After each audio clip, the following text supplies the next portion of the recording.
there at the twilight's last gleaming, whose broad stripes and bright stars through the perilous fight. Oh, the ramparts we walked were so gallantly streaming, and the rockets regular of Oxford singing out, yeah, through the night that our flag was still there.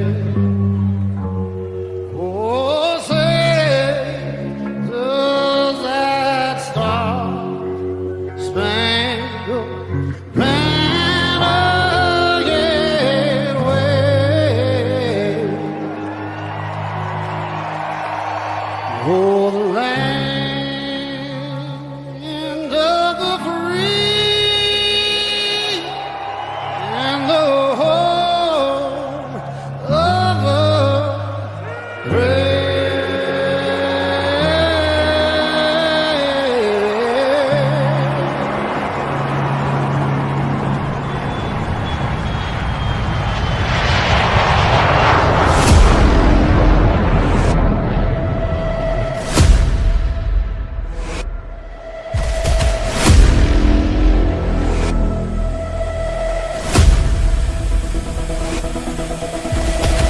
Welcome to Inside the Gamecocks, the morning show.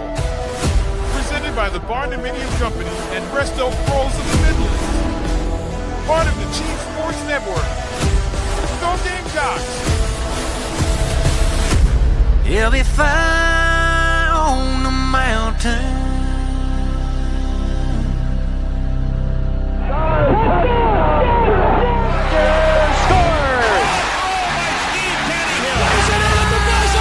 That's a win! Ball is way out of here. 5 consecutive home runs for Carolina. It is good.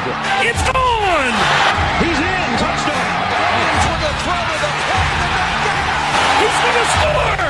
It's a walk-off. Touchdown, South Carolina.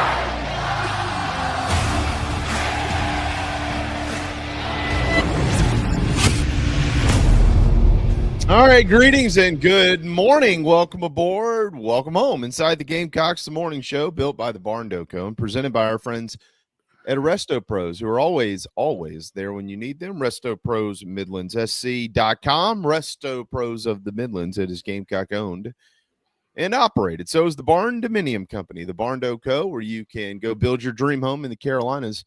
Head to the barndoco.com. Man, their stuff is awesome. I was actually looking at the website the other day. And they just continue to get better and better and blow everybody away. It's amazing. They're big Gamecock fans. Head to the barndoco.com if you're going to build your dream home. Let a Carolina fan do it for you. They're awesome folks, and people have been happy all across South Carolina and North Carolina and beyond, and we're happy to be partnered with them as well. The barndoco.com. That is Mike Morgan, the Golden Tones, and I am JB, and we're here today until noon, like every day. And then coming up at 12 o'clock, you'll get JC and Phil. No, you won't. They're not going to be on the air today. I just got a message that said that they will be off today, unfortunately. Okay. Well, you just get me and Mike, and we're not going to give you any overtime. so that's that. Yeah. What? I just got. We have a little group chat for JC and Morgan, which will be tomorrow morning. So I know that's on. Mm-hmm. That's a little extra prep time for both those distinguished gentlemen to get ready for another rip-roaring episode. That's right. Yeah, it puts more pressure on us, Jamie, to cram pack. Is that even a word? No, but it sounded good. to just stuff 4 hours of award-winning content into a 2-hour window. Now, some people would say that's impossible. You can't do it. We've done the math. We've looked at the physics. We've hired scientists. You know what I say to them? You're wrong. Yeah. We do it, and we will do it. I love Chevy Drive around the SEC. And just for you, I implemented a little happy meter go your way that relates to SEC players and former coaches, one of which a former Gamecock, that are on the ballot for the Hall of Fame. I wanted to get to this a while ago, but I just haven't. And then some interesting. I'll tease this. There's a great piece written about the day and age of buyouts and how that might be changing. You realize we did not have a single coach fired last year in the SEC. That is very, very rare. I don't know if that's happened 2 years in a row in our lifetime, Jamie. So chances are somebody's going to get the axe. But the article breaks down the different landscape now. Like, buyouts are not going away. When your AD hires a coach, it's baked in. You have to give a substantial buyout. And the hotter the coaching name that you hire, the larger the buyout that comes with it. But I think now in the day of in this day and age where every penny counts because you just got handed a $20.5 million invoice, NIL money, legit NIL money comes, of course, from corporations, but we don't know how that exactly is going to filter through. You think longer and harder before you just stroke that check, unless you're Texas A&M for $30 million, $35 million, $22 million. I mean, around here, people complained about a $12.9 million buyout to Will Muschamp. That's chump change in today's day and age of big-time college athletics. So I thought it's an interesting piece, and we'll go over that. And it does relate to some SEC coaches as well. Frederick, good morning. Matt, good morning. Clint, great pickup. Clint and Craig, along with Mad Dog, are like three of my spirit animals that truly understand my sense of humor and get every reference humanly possible. So I love those guys. And we love people that say good morning. You know, it's a lost art, Jamie. I know. Just civility. Not in Maggie Valley, it's not. That's why I want to move there. Everybody's so kind all the time. Good morning. You want to know one place where it's not lost? On a boat. Have you noticed when you're on a boat and you pass another boat, you don't know those people from Adam. They could be serial killers. Two-finger wave. Give at least two fingers. I'll go full-fledged wave. Yeah. I'm that guy. I'm like the guy in the Progressive commercial, and then I'll just start having my wife makes fun of me because, especially when I'm in a different town, like I'll just strike up a little conversation with somebody, get a lay of the land. We're at a restaurant. I want to know how long you've been in business. What's the secret? What's going on? You know, I like that. I like people. Yep. Usually. Some people are just not likable, let's be honest. But the wave on the boat is a thing. A good morning, that used to be. It's offensive. It is kind of offensive, isn't it? Yeah. It's very offensive to me. Like if I'm passing somebody and I just give them the nod and they don't even acknowledge it, it pisses me off. Bad. It should. It should. Yeah. That's not cool. No. Like what are we asking for here? I don't need a love letter, just some acknowledgement. Mm-hmm. And let's face it, life is pretty good if you're on a boat. That's a good point. You should be happy to wave. Yeah. Yeah. I might even salute you. Dan Morgan again, saluting the randos coming up down the ICW. It's just a local idiot. He's just a local idiot. Me and Forrest Gump.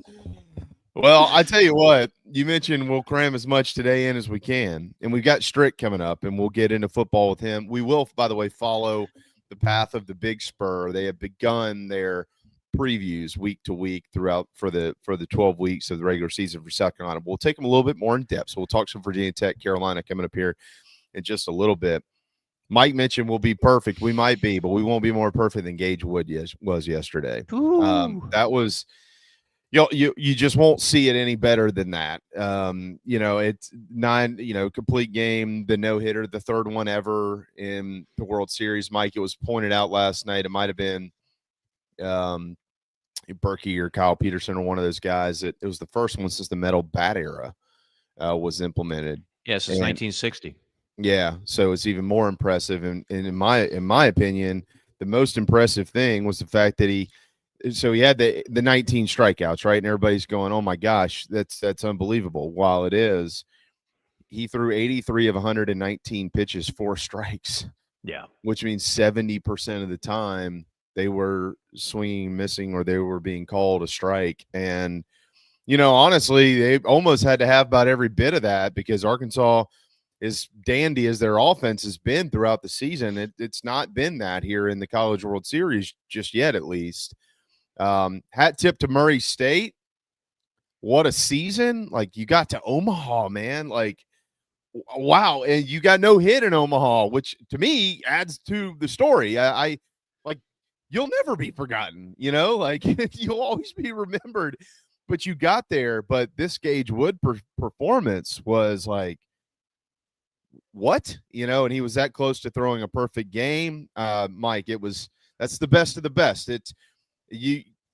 I can't remember every pitching performance ever. The greatest one in my lifetime that I've seen happened with the Carolina uniform on, Michael Roth, because it happened out of nowhere, but this, as far as a single guy's performance on the biggest stage, I've never seen anything better than that. No, he's terrific. Didn't walk a soul. And the one hit batter that was held up after review as a hit batter was a breaking ball, hit the back foot, one where if the hitter really, if his life depended on it, certainly could have gotten out of the way. But smart play is there to let it hit you. You got a guy who's unhittable. If he's willing to get you on base, you do it. But no, it's phenomenal. And Gage Wood, somebody was asking me the other day, how is he their number 2? And he's had some injury issues, but so that's why he didn't go against LSU in game 1. Maybe he's still kind of, I guess, polishing. I don't know how long he's been healthy, Jamie. I didn't look it up. But what I can tell you is that number 1, number 2, he's projected by Kylie McDaniel, who does outstanding work projecting the draft, as the number 17 overall pick to the Cubs. This is a hometown kid out of Arkansas. This is, again, what I'm talking about, what I'd like to see arrive in Columbia. These kind of arms. They're out there, but they haven't been in Columbia very often in the last, decade, give or take. Arkansas seems to have 5 of them every year. Yeah. Go look at the draft. Go look at the top 300. And it's littered with Arkansas. It's littered with Tennessee. It's littered with whatever. LSU, Florida, Vanderbilt. I mean, it's the same suspects. So why is it South Carolina's not getting those type of arms? Well, they're not chopped liver. I didn't say they're chopped liver. There's good players on the staff. There has been, and there's been some guys that have gone pro, and that's great. But there haven't been to the amount of these other schools. And last year's team wasn't really good at much of anything, as we know. But when I look at what is the separator, the truest separator of where South Carolina, regardless of the last 3 coaches, where South Carolina is as a program versus those SEC schools that you routinely see in Omaha, it's pitching, it's arms. And it's not all the half a dozen pitching coaches' fault that have come through Columbia. It's something in recruiting. I don't know, Jamie. I don't know how many are in South Carolina versus other places. We talked about Coastal's rotation yesterday. Michigan, Virginia, New Jersey, the closers from Washington State. So they found another way, not just getting Carolina kids, to put together a hell of a rotation and staff. Carolina needs to do that. The Gamecocks, not just in the portal, but in recruiting high school kids. At some point, I want to see a Friday night guy that's got Friday night stuff. And then I want to see that followed up by a Saturday guy who's pretty badass too. And then I want to see a closer come in who doesn't just throw 96, but he paints corners and gets guys out without walking people. That's what I want to see. And I haven't seen a lot of it here over a span of, again, the better part of a decade. Yeah, well, I'll give Arkansas, some credit here. As I was looking at his stuff this morning, I pulled it back up to me. He's an Arkansas kid. He's from Batesville. He grew up a Razorback. He was a 118th pitcher in the country coming out of high school. He wasn't a big name guy or anything like that. He's not tall. No. Yeah, he's not, and he's had decent numbers since he's been there. I mean, this year he was moved into the rotation, and as you pointed out, had some injury issues here and there. He started 10 games, 4-1 with a 3.82 earned run average overall in his career. He's about a 4.3 ERA. But yeah, I mean, you're getting, and he's had some outstanding outings this year, but he's these guys who have that, like, for instance, like what's going on in the portal right now. Carolina has signed a bunch of these guys that throw as hard as him. But what are they going to be able to do when they get to campus? Are they going to Yeah, they don't have the polish, to use your word from No. yesterday. No, Like, they don't. Most of them. But now I think the Philpott kid is actually, that could be a hell of a pickup. Talented kid, Very. but he's, they got to get him there. I mean, he's just not there. He's just not there. But a lot of these, I mean, look at Liam Doyle's numbers before this year at Tennessee. They're not lights out, and he's going to be potentially the number one pick. It's certainly like top 5, top 10. Oh, certainly. Yeah. I mean, some of these guys do take longer than others to get there. Mm-hmm. But, like, I don't know. Is it too much to ask to have a Gamecock pitcher being a top 10 pick? Yeah, right now it is. It has been, Jamie. It's not just the last year. Yeah, it's like I know everybody wants to tee off on the same thing, but it's more than 1 year sample size of not having that level. Well, and I think, and I had somebody pointed out to me not long ago, who said, look at it's not like there's been bad arms at South Carolina, but look at the amount of turnover from pitching coach to pitching coach. I mean, you're talking about 4 at South Carolina since like 2021. Yeah. I mean, that's when Skyler left to take the Troy job, and then Parker was here for a couple of years, and then Matt was here for 1 year, and Terry has been here for 1 year. Mm-hmm. That's a ton, and you go back to prior to, and I mean, even Skylar being here for as many years as he was, I think 4 years, I think is what he ended up being here. He finally kind of had a system where he was getting arms developed. The Brett Careys of the world, he didn't have, alarming stuff, but they knew how to pitch. They got drafted, and look at them. They got a shot in the big leagues here. Prior to that, you think about all those years with Jerry and what Jerry was able to do with obviously Coach Tanner, but then in his second stint, staying on with Coach Holbrook. I mean, he just developed guy after guy after guy after guy. But it's like Calvi. Yeah, well, I know, but I'm saying, like, yeah, Calvi was able to do it, but Calvi left. Jerry came back, and he was here for another extensive period of time. Yeah.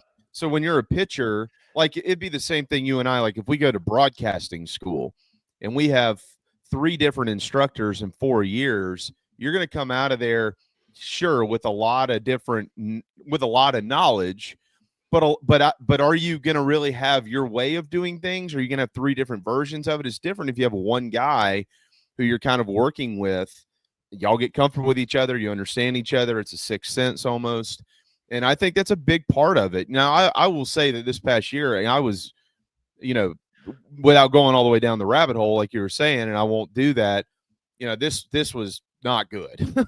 But of course. But I will also say, as far as the development goes, to your point, what you're right about, when you have inconsistency as far as a voice goes and who is coaching and teaching you every single year, that is going to have an impact on your development. And so I think all those problems are the problems of South Carolina, and they're going to have to fix that. Yeah, I don't disagree with any of that. I would just say, like, it's not just like the lack of continuity it's really hard to win that way, and it's really hard to develop that way. It's a problem. It's obviously, this is the price you pay when you fire coaches, but the fact of the matter is, if you miss 2 postseasons, I maintain this standard. Fair or unfair. If you miss 2 postseasons as the head baseball coach at South Carolina, unless you've been there like 30 years, you're fired. You're gone. Mm-hmm. You're not going to make it. Now, if you miss 2, but you also go to like 3 Omahas, you might keep your job. But if you go to 0 Omahas, right, which is what the previous 2 coaches did, and you miss the postseason 2 times, which is what the previous 2 coaches, you get fired. That's just that's what the fans demand, and that's what no matter who the AD is, that's what's going to happen. But I would also say that, like, the pitchers that wound up transferring somewhere else, again, how many of them became top 10 picks? Like, where are the electric, just scouts drooling over arms that wind up at all these other SEC schools but can't seem to find a place at South Carolina here for a while? Yeah. What am I missing? Yeah, they got to get a couple. There's no doubt. I would say the last. Yeah, I'm sitting here looking at the draft list here. It's amazing how many names just slipped through your mind. 2023. That was a pretty good group. Jack Mahoney, Will Sanders, and Noah Hall all went in the top 7 rounds of the draft. But the last one I would say that was that guy was Carmen Majinski, who went in 2020. Remember when Carmen was here? He had arm issues. Correct. You know, and that's been the other issue. And of course, Yeah. last year your ace, it doesn't even, he's not a factor. So it seems like that's happened a couple of times here. But I don't know. I'm just looking at it like Carolina's always going to be able to recruit good hitters, I believe. Is it going to be as good as what LSU gets every year? Probably not. Is it going to be as good as what Tennessee has been getting? I don't know. But I know one thing, there's some room for improvement on getting top-notch arms to say, you know where I want to pitch? I want to pitch at South Carolina. Yeah. And that shouldn't just be kids that grow up in the Palmetto State. That should be kids everywhere. Yeah, no doubt. All these guys that are going to Tennessee, LSU, Vanderbilt, Florida, they don't all grow up within 2 hours of the campus. A lot of them made the decision to go to those particular schools because they wanted to be a part of that program. Yeah. Not because they grew up fans of the school. So why can't that happen in Columbia? I don't get it. I just don't.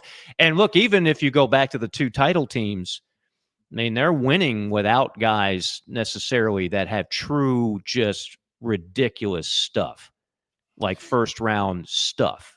Yeah.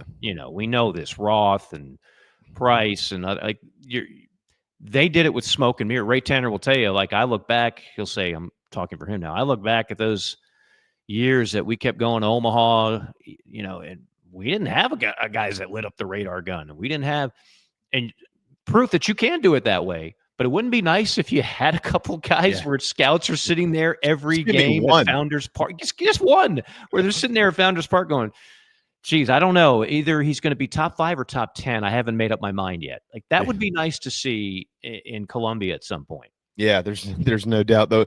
The flamethrower then would be not considered one now, and that was Sam Dyson, who pitched in the big leagues. And Pitt had a good run in the bigs. $1 million arm, 2-cent head, as my high school baseball coach used to say about Michael Flint. I'm not going to quite go there, but because I know him, but yeah. I know. I like Sam, but Sam's, Sam was different, but Sam had, and it took Sam a while to turn into. Well, you know who that was back then. It was before 2010. His final year was what it should have been. My final year, 2008, was Win Pelzer. Win Pelzer came in closer. Yeah, I mean, he just didn't know where it was going, and that's like a lot of these guys that are coming in with South Carolina now. I mean, Win was up to 97. I remember one summer he hit 98, but he was consistently 93, 94, 95. I mean, he threw the piss out of it. But he didn't have much to go with it. No, he didn't. It was an average breaking ball. It wasn't much of a change up. He just threw really, really. It was heavy, and when he knew where it was going, you were going to be okay. But if he didn't, somebody's about to get hurt. Did Win ever make it past like Double-A? I don't think Win even came close to the bigs. He went in the 9th round, I think, in 2007. Or was that his last year? His last year was 2007. Yeah, that's right. He left early. So 9th round, and I think it was San Fran or San Diego. I think San Diego took him, if I remember correctly. And I want to say he got to Double-A, and I think he started having some arm issues too. And he was like, I've kind of had enough. I remember when he announced he signed, I was like, there's a guy that could use another year. Now, I get it. You lose your leverage and everything else. But I thought Win Pelzer could have used another year. By the way, since Phil is listening, my favorite bullpen music ever at Carolina, and I'd like to play this we use it on JC and Morgan for a segment called The Boss. Win Pelzer inspired me with that song coming out of the pen. Yeah. I didn't know that. I'd never heard the song. And all these kids are using the same thing. It's either a country song or it's like a hip hop song. And Wim Pelzer, and it's all like current, modern day. Wim Pelzer says, no, I'm going to go like 1960s James Brown. Like, damn. Yeah. That is pretty bad. Well, I like that. That summarizes Win Pelzer in a nutshell. I mean, he was just a different guy, but he was a great guy. Yeah. He's just yeah. If he would have come back, so what killed the 08 team was offensively they were as good as anybody in the league. The 1 through 5 in 08 is maybe the best 1 through 5 in the SEC that year. I mean, it was Reese and Drew and then Smoke and Darnell and Disher. I mean, every ball left the yard, as you know, Mike. You called them all. Yeah. But their bugaboo, they didn't have the arms, and Cisco's arm started going down, and he was supposed to be the Friday guy, and he was, well, we're not getting into all that, but he was, his arm started going down, and Gotti ended up being the Friday guy. And then in Atwood, but if Win Pelzer was on that team, just think about how much better they would have been. Yeah. I mean, Pelzer would have started on that team, and I don't think they would have kept him in the bullpen. They would have needed to start him. Yeah. And he would have made him that much better if he would have had another year underneath him. But 17 years ago, what are we going to do about it now? Nothing now. Let me make one quick comment here. I want to make this ahead. comment on this no-hitter yesterday.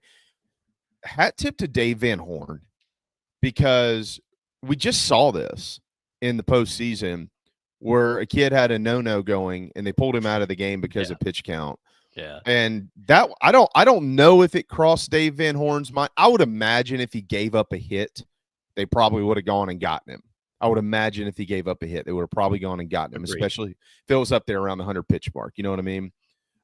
Because for two reasons. One, you're trying to protect the guy, but number two, if you extend your stay in Omaha, you want to try to win with somebody else, and so his recovery time maybe takes a day less than it should, right? But he didn't give up a hit. So Dave was like, I'm not taking this moment from this kid. It's in a reverse way. It's like Tin Cup. Nobody's going to remember who won the tournament, Roy, but they're going to remember you're 12. Do you remember that? And in that movie, what a great movie, by the way. That's a true dimer for me. So good on Dave Van Horn and his staff for letting this guy have his moment. Who knows if Arkansas wins the College World Series? Who knows if they get to the finals? Who knows if they don't get to the finals because maybe they didn't have him available, or they don't win the thing because they didn't have him available? I don't know. But you can't take that moment away from a kid like that. And so, I thought whenever you give out awards on shows, he gets my award, whatever that award is. Game ball to Dave Van Horn. Yeah, he gets the Bradford Medal of the day. That was very well done. I'm right there with you. And again, my respect for Dave Van Horn, I've vocalized many times. I think he's, again, it's a classic case of, I wouldn't say there's a better head coach in college baseball, but he doesn't have a national title. It's crazy. Life's not fair sometimes, but I would put Dave Van Horn up. He's the most consistently really good coach in the sport and has been for a couple of decades. Arkansas has been the most consistent team in the SEC for 20 years. Pretty much, yeah. I mean, go look at their record. I mean, it's 40 and 50 wins every year. I think there's only 1 year in 17 where they had less than 40 wins. I mean, they had 1 year where they missed the tournament. It was just like one of those things where attrition and everything caught up to them, injuries, and they missed it. And then they went right back and they made it another 10 years in a row because that's what they do. I'm ready for a lot of football talk today, Jamie. I hope you are. Yeah, I am. If you'll take us to a timeout, we're going to squeeze into that. I tell you what, I would say this to tease it a little bit here. I think a lot of fans right now in the middle of June are focusing on the big games in October and Missouri on the road. I'm not so sure that I'd be sleeping on this Virginia Tech game. Mm-hmm. And I'm going to give you a couple of reasons why when we get back. So I like that. To break, That's a powerful tease, one that I think the Leitners would be proud of. I think Larry Leitner and his son Blake Leitner right now, they're proud of two things: Jamie Bradford's powerful tease and the incredible roofing that they do. They're always proud of the jobs that they do, and you will be too as a customer. Nearly 30 years of South Carolinians turned customers of Midstate Roofing. Midstate Roofing, they've been the standard. They provide the proper advice, service, and results for your home, your facility. in a manner both safe and pleasing to your operation. They also have a maintenance contract that you can get to protect that roof as well. Avoid trouble before it gets there. Make sure you have that in place. It's your one-stop shop for everything in the name of roofs. 803-356-1919, 803-356-1919. You can also go to the website, of course. That is midstateroofing.com. And as always, with all of our terrific sponsors that make this show possible, tell them you heard about it right here on ITG. It is 10:31. We'll step aside for a quick timeout. Gamecocks, Hokies when we return. I said, oh, Lord Jesus, it's a fire. Ain't nobody got time for that. Disaster comes uninformed. During and after natural disasters or accidents, there can be a heavy loss to property. It can become extremely difficult to bounce back to what you knew before. Having your home or office destroyed or damaged by water, fire, smoke, or mold affects your personal and business lifestyle. Resto Pros of the Midlands is here to help. Open 24/7. Call them when you need them. 803-493-0170.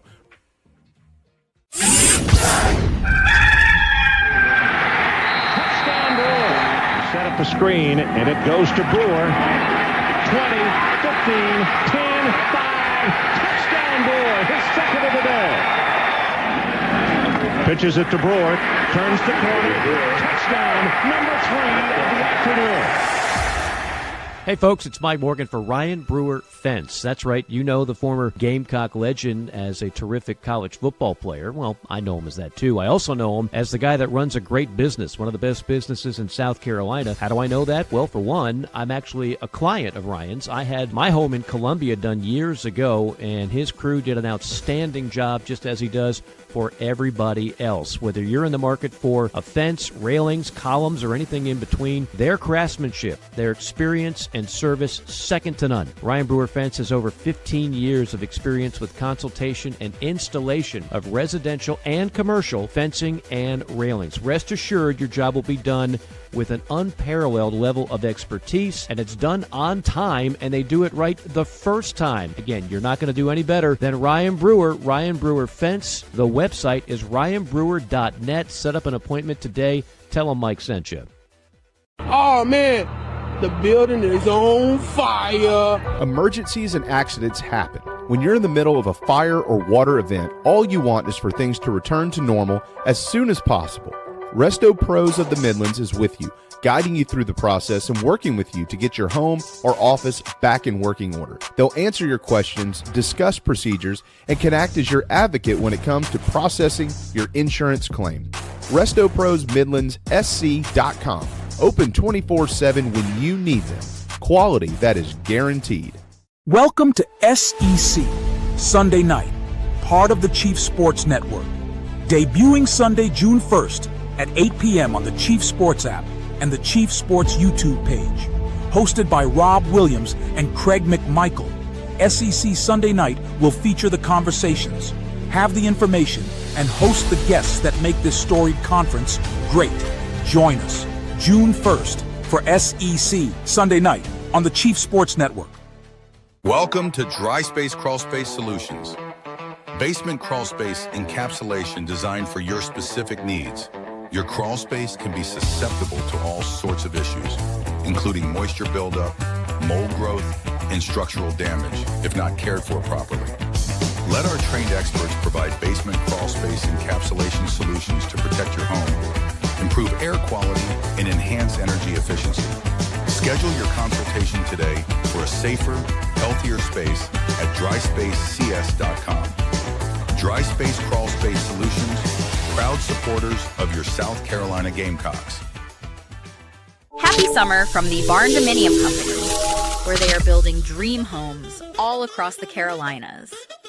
Their turnkey process can be custom designed, and you build it your way.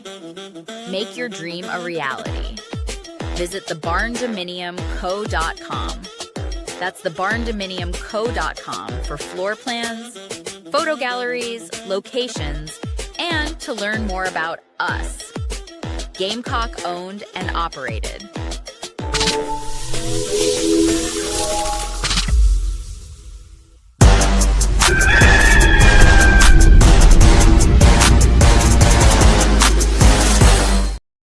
You're tuned into Inside the Gamecocks, the morning show. Presented by Palm Casual Outdoor Patio Furniture. Go Gamecocks.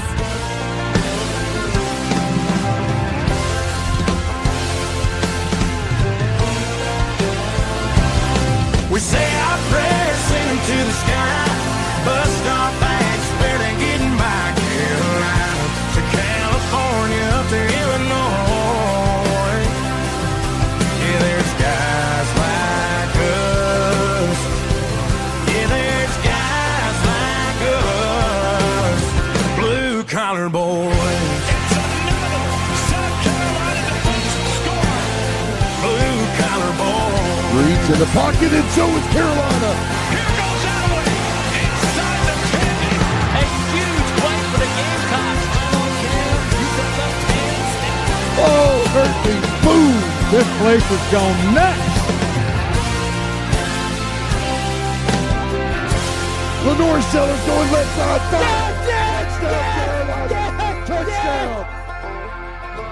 It is 10:37. Welcome back inside the Gamecocks, the morning show. You can head to GamecockTraditions.com and get your Ethan Petrie Ribo Carolina hats. It's this hat basically, but the EP on the side. I don't have mine on today. I don't even know where I put it. I think it's downstairs. Sorry, Ethan, if you're watching.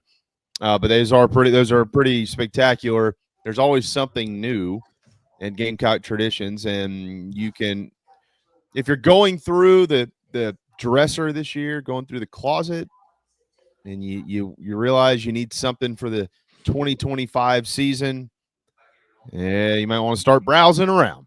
Head to GamecockTraditions.com. Last year's items will be on sale. The new items will be in. Something for everybody. GamecockTraditions.com. All right. So, Mike, it's Virginia Tech and it's South Carolina on Sunday, August the 31st. This is our last month without football. Let me remind everybody, July 31st is actually the Hall of Fame game in the NFL. So that's right. You're going to start getting football next month. Carolina, they'll kick the game off at 3:00. Hockey will be there. And before we get into Virginia Tech, let me remind everybody, today is National Mascot Day. Okay, National Mascot Day. Our favorite mascot, Cocky. They need to bring back the Capital One Mascot Challenge, by the way. No, they don't. Our favorite mascot is Cocky around here. This is modern day Cocky for anybody who maybe has been under a rock for their entire lives. There's modern day Cocky. Hey, Cocky. There he is. Or her. He or she, whoever is underneath there, probably hot and sweaty, but entertaining 80,000 folks at Williams-Brice Stadium. This Cocky, Mike, keeps the kids happy. They all want to see Cocky. They want to take pictures, give Cocky a hug. Just a lovable mascot. We love Cocky. Love Cocky. Sits on the dugout, dances at the basketball game. You know Cocky. The Cocky of old, probably not who your kids wanted to go see. There's cracked out Cocky. Whoa. From back in the 70s. That's Cocky after like an 8-hour bender and 5 points. There's cracked out Cocky from the 70s. What the hell happened? Roaming the turf of Williams-Brice Stadium. He's tweaking it. Like, who sent him out there like that? You know, like, yeah, that'll do it. That's the one. Goodness gracious. Let's go with him. That's drunk Cocky. That's like Nick Nolte, Nick Nolte mugshot right there. It's Gary Busey after a Hollywood party in the hills. Yeah, it's rough. That's a rough night. 5 points there. So we'll do away with cracked out Cocky, but happy National Mascot Day to modern day Cocky, who keeps the kids happy. So Virginia Tech last year finished 6-7, but I think let's give everybody a little bit of a refresher here. First of all, did you realize that they were favorites in 10 of their 13 games that they played? Did you know that, Mike? I did not know that. No, I didn't know that until this morning. They had, of those 7 losses, 6 of them were by an average of 5.67 points per game. That ain't bad. And here are some of them. They lost at Vanderbilt to open the season, 34-27. That was in overtime. That's one of 2 overtime road losses. They went to Syracuse last year, and they lost by a touchdown. Vanderbilt and Syracuse, blue-collar Power 5 programs. That's what they are. They're middle of the road. Right, last season they were middle of the road, blue-collar Power 5 programs. Now, they did lose both. They were both on the road. They lost at home to Rutgers by 3. That was Phil Molinax's upstart Rutgers Scarlet Knights last year. He was on that bandwagon until he fell off. Okay. They lost on the road at Duke by 3 points late in the year. Duke had 9 wins last year, Mike. Not a bad club. Okay. And then the big one, the one that we all remember that happened in Coral Gables in late September, 38-34 at 7th ranked Miami. You remember that? The Hail Mary that drones through to the back of the end zone, and the play was overturned. Remember, the officials kind of stared at each other and said, well, what do you think, Dave? Not sure, Tom. What do you want to go with here? The hell with it. We'll give him a touchdown. There was, to this day. That was awful. That was awful. Like, there was no clear – every replay, you're a TV guy, Mike. They say that you have to have enough evidence to overturn the call, right? Every replay we saw, there was 0 evidence to actually overturn the call. How were you going to overturn the call in the field? I'm not saying that it should have been called a touchdown. Maybe it should have, maybe it shouldn't have. But there was nothing to overturn it, and they did. And it was the worst consequential review miss of the 2024 season. Right. I don't think that's an exaggeration. I could agree with that. I could wholeheartedly agree with that. So whether, again, the argument has nothing to do with whether it was a catch or whether it wasn't a catch. The argument is the call on the field, period, and whether that can be overturned. The call was a touchdown, and they screwed it up. But that went into this very frustrating season for Virginia Tech. They were close, but no cigar way too many times last year, Mike. They returned their quarterback. They have a lot of close losses. Defensively, I think if I was them, I'd be a little bit concerned. They did lose a bunch of guys defensively, and they lost some powerful dudes up front on the offensive line. One went to Auburn, one went to LSU. But this is a team like Brent Pry. You can kind of say what you want about him, in my opinion, but he had his football team ready to play in literally every game they played last year. They just had their hearts broken. I got no reason to believe they won't be ready to go in week 1. I totally agree with you on every point. And look, I like this kind of opener. You know, I with all due respect to Old Dominion, and we know that was much closer than it should have been, but these are the kind of games that you've got your team's attention. Every practice in August, you've got your team's attention, because instead of staring up at Old Dominion, a school that probably most of the players had never heard of, didn't know what state it was in, couldn't name their mascot, couldn't tell you what conference they're in, all you have to do is say Virginia Tech. People know. Yeah. These kids are old enough to remember Mike Vick at bare minimum. Not to mention their coach, his father is a legend at Virginia Tech. So, yeah, I like it. And week 1 is always a little bit scary. Again, you don't have a preseason like you do in the NFL. You're going ones versus ones versus twos in practice, and that's it. That's your crash course to get ready for a game like this. I think the crowd will be predominantly Gamecock. There's no knock on Virginia Tech fans, but Atlanta is chock full of South Carolina fans. I know this for a fact because I've lived here for 15 years, and I see it every day. And I know a lot of them. I even work with a couple of them at 680. And so I think the crowd will be in Carolina's favor. I think Atlanta is a nice, cozy place for the Gamecocks as a whole to get ready and to get this thing cranked up. I was looking at, I've never looked at this site before, Jamie, but for the sake of ITG, sometimes I go down rabbit holes that I never thought I'd go down. Fightinggobbler.com. Oh. You ever heard of fightinggobbler.com? No. I certainly hadn't, but here we are. And it ranks the schedule for Virginia Tech from the weakest games, starting with like Wofford, number 12, all due respect to Wofford, and then going like to Cal, number 8, Okay. Virginia, number 9. Remember when Virginia football was legitimate? Yeah. They had to beat Virginia last year just to get to a bowl game. Bod Tech did. They fired 3 assistants, and they're trying to turn over a new leaf because Virginia Tech has really been knocked off its pedestal. So then I started looking like, okay, where is South Carolina going to rank in this? Well, Louisville is number 3 in terms of the hardest, and Louisville is expected to have a good year. Love their coach. Number 2, Miami. Not surprising. Miami coming off a good year. They got Carson Beck. We'll see if they can find some of that magic before choking as they did like dogs at Syracuse. It's all about the U-Dog. And number 1, South Carolina. Yeah. And the fine crack staff at fightinggobbler.com says, again, the toughest game in the opener for Pry and the Hokies in August when they play will be South Carolina in a standalone game at Atlanta at Mercedes-Benz Stadium. It'll be a 3 p.m. kickoff on Sunday afternoon on Labor Day weekend. Shane Beamer is up against the program that his father built. Can it get any juicier? Well, the Gamecocks return quarterback Lenoris Sellers, and he's a very difficult assignment for Seifkes? The Virginia Tech defensive coordinator? Yeah, I'm going to need a little help on him. I'm not familiar with his work. Yeah.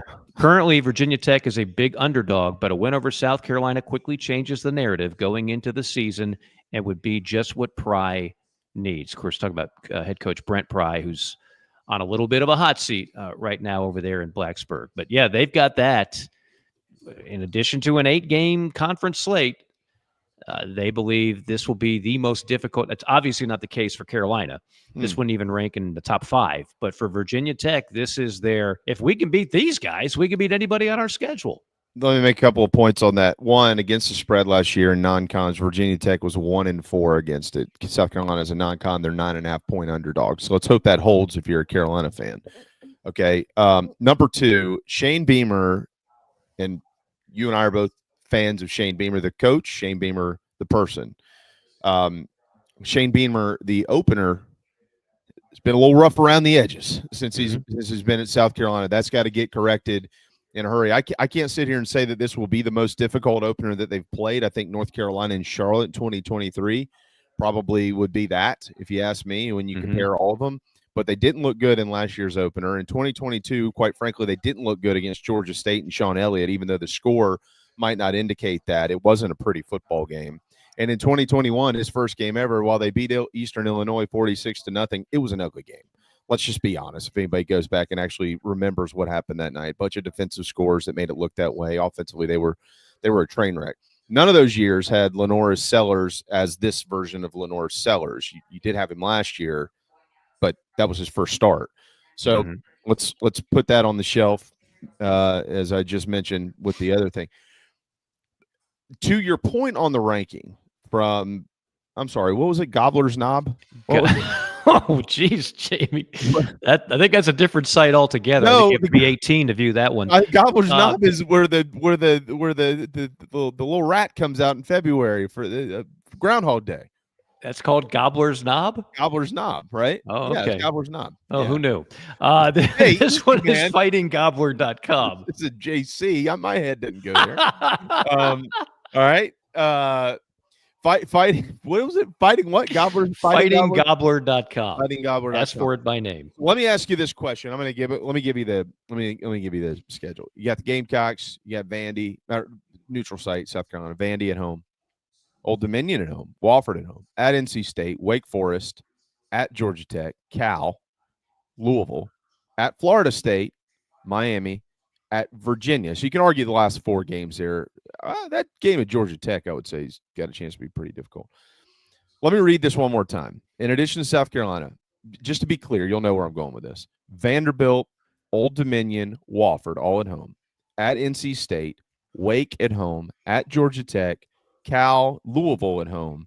At Florida State, Miami, at Virginia. If South Carolina played that schedule, what would their record be? What do you think? What would you predict their record to be? Well, I mean, at minimum, it'd be 9 wins and potentially 11-1. I mean, like, where's a surefire loss on that? Well, there is none. You could say there's a couple of swing games. You could say Miami would be a swing game. You might even make an argument at Georgia Tech could potentially be a swing game, although I don't see it. I think Carolina would fare quite well against that team and that scheme, and Haynes King would not blow them. They see Haynes Kings in the SEC quite a bit. So, yeah, I mean, Miami would be the closest. We don't know exactly what Florida State is right now. Everybody has already put the dirt on top of Florida State, their coaching staff, Not everything. me. Not me either. Yeah. There's still athletes on that team. And if they give Alabama a run, or lo and behold, actually pulled off an upset, then all of a sudden everybody will jump on that bandwagon real quick. But I don't know what to make out of Florida. Castellanos, scrappy kid, he did a lot of nice things at Boston College before he just quit on his team. He can't be worse than what they had last year at quarterback. I will say that. He's almost like a Diego Pavia type, right? Like does things in spite of his lack of true tools physically. But yeah, I don't know. And for that matter, look, Miami, they didn't just lose the number 1 pick in the draft in Cam Ward. Restrepo was their go-to wide receiver. He's gone. They lost their tight end. They lost some linemen. I don't think Miami is going to be Miami this year. So what does that say about the ACC? It says Clemson could have a cakewalk, honestly. Probably should have a cakewalk. I mean, if you're in the ACC and you're Clemson, and at the same time, Florida State down, Virginia Tech down, North Carolina down, and Miami down from what they were a year before, goodness gracious. I mean, they're basically saying, take the trophy. Take the ACC trophy now. Because there's just not much resistance right there. Well, the reality of it is they could lose to LSU and South Carolina and be sitting pretty in the college football playoffs. Well, we were in that from last year. Yeah. I mean, number one, if they win the ACC, they get an auto bid, or they could do the SMU route. Let me ask you this. I just said that if you had to, I don't have to give you Clemson's entire schedule, but I will name. Let me name the top 5. LSU at home, obviously on the road at South Carolina. They go to North Carolina. They go to Georgia Tech. They go to Louisville. How would you rank? What's the most difficult game in there? Would you say it's LSU at home? Would you say it's on the road in Columbia? You think those would be 1 and 2, right? I'm not just saying this because it's ITG. I call balls and strikes. I say that the most difficult is at Williams-Brice. Okay. Number 2 is LSU at home. Number 3 is at Louisville. Yeah. Yeah. I would say at Louisville, number 3. And then, draw straws. 4 and 5 are not, to me, really formidable regard. What did you say, Miami? No, they don't play Miami. They don't play Miami. So, yeah, I mean, to me, those 3. SMU and Florida State are at home, but I don't think either one of them are in that category because they're not road trips. Exactly. I don't even know that I put SMU. All right, so, but do you hear it? Just hold the phones for a second. The best team in the ACC is Clemson. I think we can agree on that. Coming into the season, I think anybody that picks anybody but Clemson is nuts. I don't. That might be a unanimous vote come ACC media days. It should be. Okay, so Virginia Tech. All right, their most difficult game is against South Carolina in neutral site. Right. The best team in the ACC, their most difficult team is on the road at South Carolina. I mean, I think the Gamecocks are pretty good, Mike. So I'm not trying to take any credit away from what Shane Beamer's got going on in Columbia. God, but that tells you a lot about the ACC too, man. It just look. My background is 100% SEC. I love the league, and I, whatever you want to label it. But I always go. I feel like I have to stipulate this when I'm talking about other leagues. I don't take joy in the ACC being a train wreck. I don't take joy in the Pac-12 basically dissolving. I'd like to see the ACC be more legitimate. But you can't have it when those blue blood programs are down at the same time. You know, when a Florida State, Virginia Tech, I'm not going to call North Carolina blue blood, but they certainly have been better than what they've showed here recently. Like, it wasn't that long ago that they were a legitimate contender, at least for a playoff. They weren't getting there, but they at least were a contender. For Florida State to be that bad, for Virginia to be awful, for Virginia Tech to be down, and for Miami, we'll see if last year was the start of something big or if it was just an aberration. That's not – the ACC wasn't always this bad. No, there was a time where Florida State and Clemson, at least you had two heavyweight programs battling it out. And then you had some tier 2 programs that could make things interesting. And then the rest of the league was awful. And so the rest of the league is awful. Is that part is growing. and they don't know what to do about it over there. And we could get into a deeper discussion on the money is not on their side with the way everything is set up right now. But as it stands, the league is just down. Now, maybe they have a bounce back.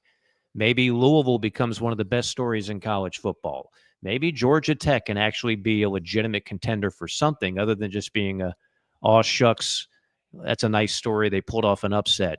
You remember when Georgia Tech beat Florida State last year in Ireland? It was like, oh my goodness, Georgia.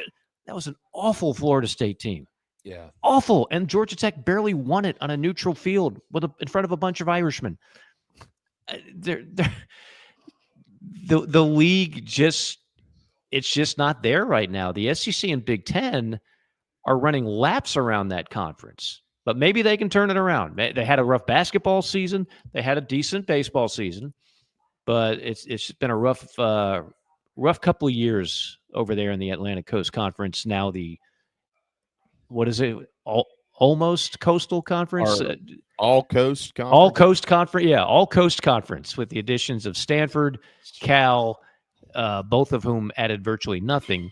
SMU did add something, and we talked about that a year ago on this show. I liked SMU. I thought they'd have a chance to win it in the first year, and they damn near did it.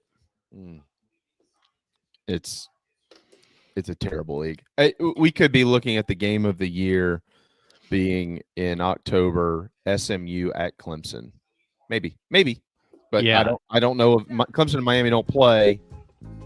I don't know. Phil, this is why he's the best producer.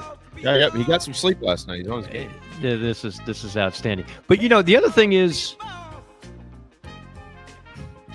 I think back to all those Bobby Bowden Florida State teams when it was. I used to call it the ACC. It was Snow White and the Eight Dwarfs. Florida State was in that league, and then Clemson was down. Virginia was okay under Coach Welsh, but not great.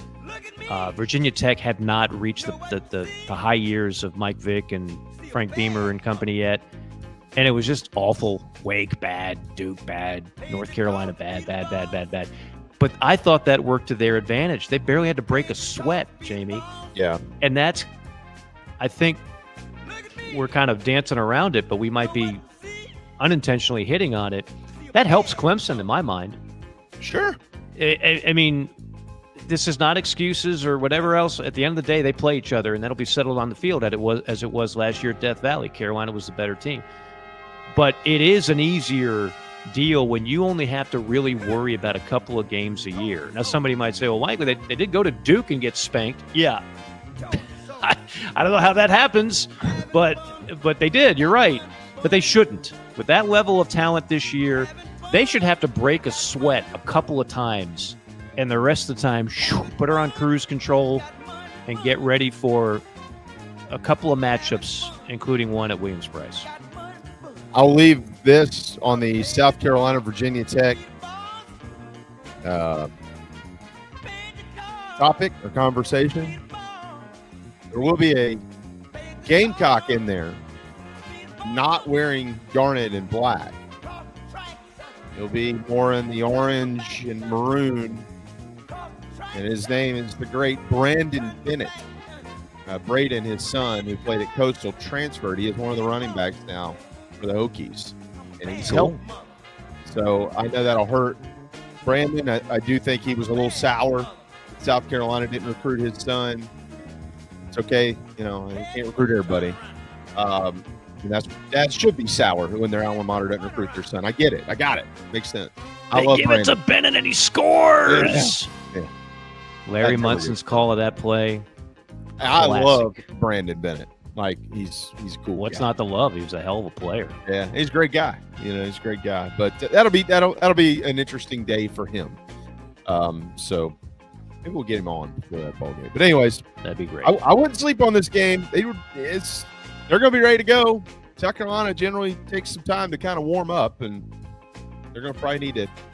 You want to produce some fake bulletin board material? Oh, okay. No, I'm not doing that. I'm just saying, did you want?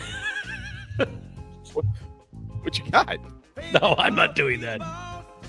I'm sure there's other shows out there that do that kind of hijinks. Well, there are. There's plenty. Yeah. There's a couple that I can think of. We don't do that here. Yeah. All right, we're gonna break and we're gonna drive around, right? We're gonna take a Love Chevy drive around the SEC. Among other things, we'll talk about the perhaps new outlook on whether or not it's time to fire your coach and pay that exorbitant buyout. Also, a former Gamecock coach that's on the ballot for the College Football Hall of Fame. It's all coming up. And hour number 2 of ITG, presented in part by the one and only Troy Branham of Golden Gate Mortgage, 803-238-0111 for the lowest rates around. Hour number 2 coming up. This is Larry Leitner, owner and founder of Midstate Roofing, and for nearly 30 years, we've continued to be the proven leader in the roofing and waterproofing industry. Midstate Roofing's proven history is your assurance that our professionals at Midstate Roofing will provide the proper advice, service, and results to the needs of your facility in a manner both safe and pleasing to your operation. From high-rise to hospitals, manufacturing to industrial, Midstate Roofing designs and installs bonded systems with a protective guarantee that will keep your operation dry and running long into the future. 24 hours a day, 7 days a week. And this is Blake Leitner, reminding you to protect that roof with a maintenance contract. Call me today at 803-356-1919 or online at midstateroofing.com. That's midstateroofing.com. You'll speak to an on-call technician after hours or a Midstate Roofing staff member during hours at 803-356-1919 or online at midstateroofing.com. And as always, tell them Midstate Twins. If you have a leak, let Midstate Roofing take a peek. Welcome to SEC Sunday Night, part of the Chief Sports Network. Debuting Sunday, June 1st at 8 p.m. on the Chief Sports app and the Chief Sports YouTube page. Hosted by Rob Williams and Craig McMichael, SEC Sunday Night will feature the conversations, have the information, and host the guests that make this storied conference great. Join us June 1st for SEC Sunday Night on the Chief Sports Network. There's nothing like Saturday in South Carolina. However you enjoy Gamecock football, Gamecock Traditions has a long-standing legacy of being a part of your game day. From tailgates to touchdowns, Gamecock Traditions has what you need and want with our beloved Block C logo. Get into Gamecock Traditions in Lexington or the Village at Sand Hill, or visit GamecockTraditions.com and have it shipped to your doorstep. We look forward to taking care of your family. Go Gamecocks.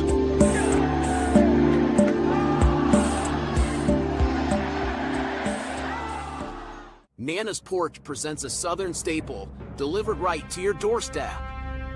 Nana's Porch locally crafted pimento cheese has been a hit for years at weddings, tailgates, and other events. Now you can order online and have it sent to your home. Visit nanasporch.com. That's nanasporch.com and click the pimento cheese tab to choose between their original pimento cheese and their jalapeno smoked pimento cheese set. nanasporch.com, man, that's good.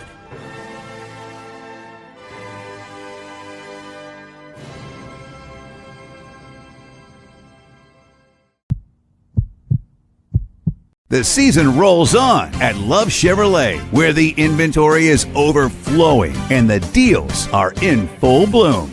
Rev up your spring with Love's exclusive specials on Suburbans, Tahoes, Silverados, the entire lineup of award-winning Chevys on the lot now and ready to go. Spring-tacular savings at Love Chevrolet. We're talking the best selection of new Chevys, the lowest price, guaranteed. In fact, they'll beat any competitor's price or give you $1,000. The other dealers upsell, overcharge, and will say most anything to get the sale. At Love Chevrolet, satisfied customers do all the talking, and they say things like helpful, honest, and fun. Your trusted hometown Chevy dealer since 1961, Love Chevrolet. I-26 at Harbison and at lovechevy.com.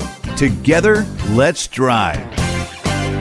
That's the power of love. Love Chevy. Hey Gamecock Nation, my name is Kyle, longtime listener of the show and avid golfer. I wanted to take my game to the next level, but let's face it, golf is a hard game to learn on your own. I heard the ad from McKellar Enterprises and reached out to the owner and former Gamecock golfer Meredith Taylor. In just 2 months of working with Meredith, I shot my lowest round ever, and I've never felt more confident in my golf game. So if you're looking to take your game to the next level, go to McKellarEnterprises.org and book your lesson today with former Gamecock golfer Meredith Taylor. Go Gamecocks! The Aventon Adventure 2 takes the same basic design as the original Aventon Adventure, making it an adventure bike designed to take you places that typical roads just don't reach, allowing you to ride whatever terrain you want based on your whims of the day. Look at what you're getting. Hydraulic disc brakes, torque sensor for responsive pedal assist, great LED lighting, suspension, a beautifully welded frame with excellent build quality, included rear rack, included fenders. The list just keeps going on. Visit electricbikescharleston.com for more. This is my dirt. Welcome back to Inside the Gamecocks, the morning show. Presented by the Barndominium Company and Resto Pros of the Midlands. Hour 2 starts now. Yeah, I'd hate to be the first to sell. This is my dirt, these are my fields, where I harvest what I plant. That little pond, I catch bluegill. I built that barn with my 2 hands, where I raise my babies, a piece of me. Now this ain't just a piece of land. The money be great, but I can't part ways with a life that works. You can't put a greenback dollar on what it's worth. This is my... It's now time to take a drive around the SEC.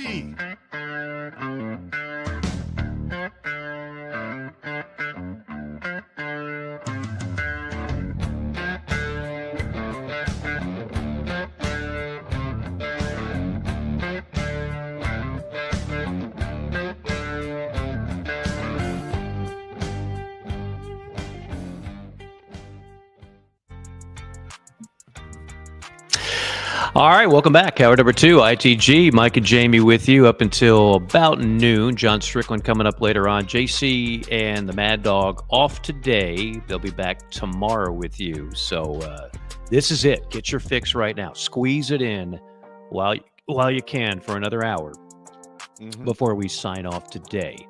They are signing on right now in Omaha, a continued game of a rain out yesterday. They're about to commence. Top of the 4th inning is where they will pick up LSU leading by a score of 5-3. I don't have the TV on right now, Jamie. 5-3 over LSU. Have they actually started or they're about to start? Should be just a minute ago. Okay, yeah. Yeah, they said resume at 11 a.m. Eastern, so it's 11:09. I'd like to think they got something going. But I know the scoring update is still, it's 5-3. 2 outs in the top of the fourth. Yeah. LSU or UCLA has a runner on first, still 5-3. Okay. So we'll keep you posted on that. Thank you, Clint. And yes, Craig. 356-1919, Mid-State Roofing. Very nice. Very nice. So as we talked about earlier, Gage Wood, 3rd no-hitter in Omaha history, the first since 1960. And as Jamie pointed out, that's before you had aluminum bats. That's with the good old wood. Did you see the interview with D1 Baseball, the guy that's been working in the ballpark since then and has seen both of those? No, I did not see that. He's pretty cool. Yeah, he's I don't know if he's a custodian or I think he's done a lot in 65 years, obviously. Yeah. 65 years, but he has worked in Omaha at Rosenblatt and now at TD, and he was there in 1960, and now 65 years later he saw the next one. That's crazy. That's very cool. I wish everybody had one chance. If you can do it, if you can make it, even if your team is not there, go to Omaha. You will not be disappointed. And it's one of the few things college athletics has not screwed up. They kept it in Omaha. Now, there are cities that are bigger they could put it in that might produce more money. But they've kept it in Omaha since, the late 40s, I believe. 54 or 52, one of those. Okay. So they've kept it there for damn near 75 years, and it just feels right. When you get there, you'll know. I remember when we first landed in 2002, I was so naive. I'd never been in that part of the country. I thought it was going to be like Field of Dreams. Like it was going to be this big cornfield in Nebraska with a ballpark in the middle of it. It's actually a very metropolitan city. The old market gives you a bunch of places to have a good meal and whatnot. As I mentioned, the casino's not too far away in Council Bluffs, Iowa, if that's your thing. But they have kept it there. And your story made me think of that, Jamie, because there's a ton of local people that support that event. They don't have a team in there. Creighton made it once, but Nebraska's made it a couple times. But for the most part, they don't have a local interest. They just love the event, and they support the hell out of it. Well, they kind of every year, not every year, but in certain years, they kind of gravitate. Like South Carolina was their team. And like what happened in 2010 and 2011, and a lot of it was because it was just magic. Like everything kept happening. It was like, this isn't normal. How do they keep getting out of bases loaded, nobody out? Like what's going on here?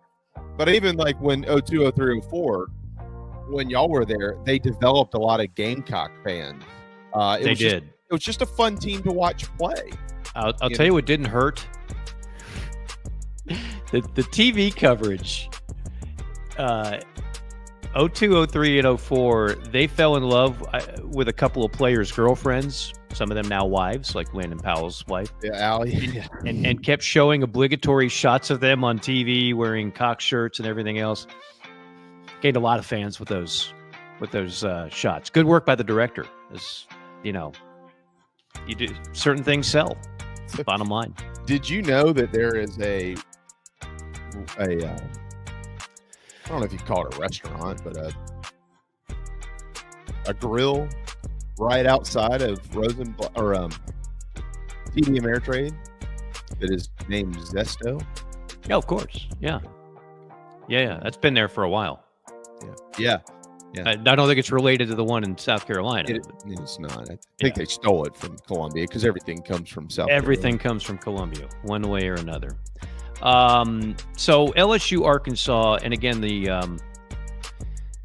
the loser of that plays UCLA in an elimination. Or excuse me, let me get this straight. LSU and UCLA are playing now. The winner goes on. The loser. That's what I meant to say. What I'm trying to get to is if somehow UCLA wins, and if somehow they advance to the championship and not LSU or Arkansas, it'll be significant, Jamie. You want to know why? I'll tell you why. It'll be the first time since 2016 we haven't had an SEC team in the finals. In the finals, yeah. That was Arizona and Coastal that year. Coastal could be it again this year. And do you know that was the last time we had 0 SEC teams in the field, period? Mm-hmm. Which is almost like you can't even wrap your brain around that because we just assume there's going to be multiple SEC teams in Omaha every year. Right. But that year you didn't have it. But 16 out of the last 17 years, the SEC has had a team not just in Omaha, but in the finals. Pretty damn impressive, if I might say so myself. So UCLA is trying to make this one of those weird years where there's not an SEC team in the final. We'll see if they can do it. If you go by today's league, the last 4 years, it's been only SEC teams because Oklahoma was in the finals in 2022, I think it was. Yeah. Against Mike Bianco and Ole Miss when the Rebels were the last team in, and they won it. Right. So it got me to thinking, how does that stand in football? That type of streak. SEC's on a little bit of you can be the strongest league in the country, but you can also not be a factor in the championship game. Jamie, do you remember the last 2 championship games, who the teams were? Mm-hmm. Yeah, well, Ohio State won the national championship this past year by beating You're right. Yeah, Notre Dame. And then last year it was Michigan and who am I missing here?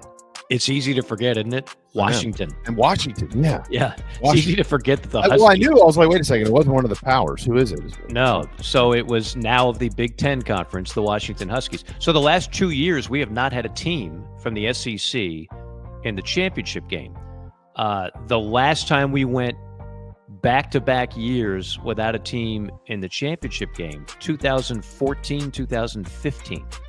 Of course, one of those years, it was Ohio State and Cardell Jones beating the Oregon Ducks to win the national championship. And we'll see if we can have that kind of craziness in baseball or maybe even football. I can't imagine a world where 3 consecutive years the SEC does not have a team in the championship game.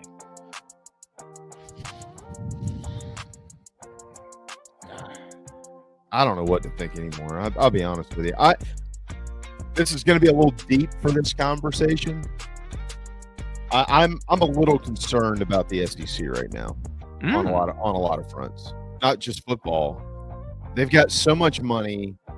It's so attractive to be able to go out and basically buy players. I'm a big believer in that's not always what wins everything for you.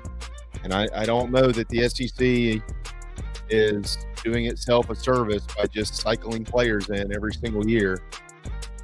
I mean, you got to replace them somehow. I mean, if you got guys that leave, but they take in more transfers than everybody, and I don't love it. Okay, I don't love it. I respect the commentary. Yeah, no, boy, I don't think you're alone on that opinion. Actually, I think a lot of people are a little disturbed about some of the trends going on right now. I know coaches are.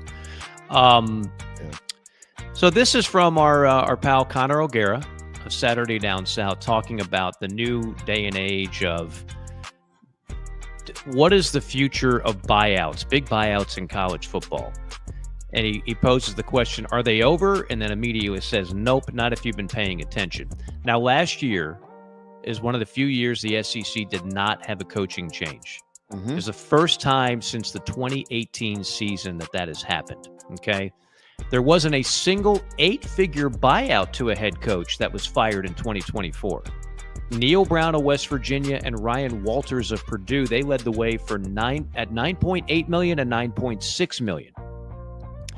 So it was natural for many to connect those dots and assume that, maybe the buyouts are over and deemed, well, not necessarily. But in 2024, there were 46 FBS coaches in the USA Today database that had 8-figure buyouts. That doesn't include the private schools. If you add like Notre Dame and Duke, et cetera, it's a total of 50 that have a buyout of at least $10 million. The big buyouts, though, they're just not dead. They're not going away anymore. And we could see some of these big buyouts come into play this year. You've got more than a couple of coaches on the hot seat. Hugh Freeze at Auburn, that's a $15 million buyout. Billy Napier has gone down. I think last year if they would have fired him, it would have been like 30-something million. That might have been the difference between firing him and keeping him. And of course, Sam Pittman, he has a unique buyout. It actually costs more to buy out if he's got a winning record and less to buy out if he's got a losing. I'm surprised more ADs don't try to pull that one.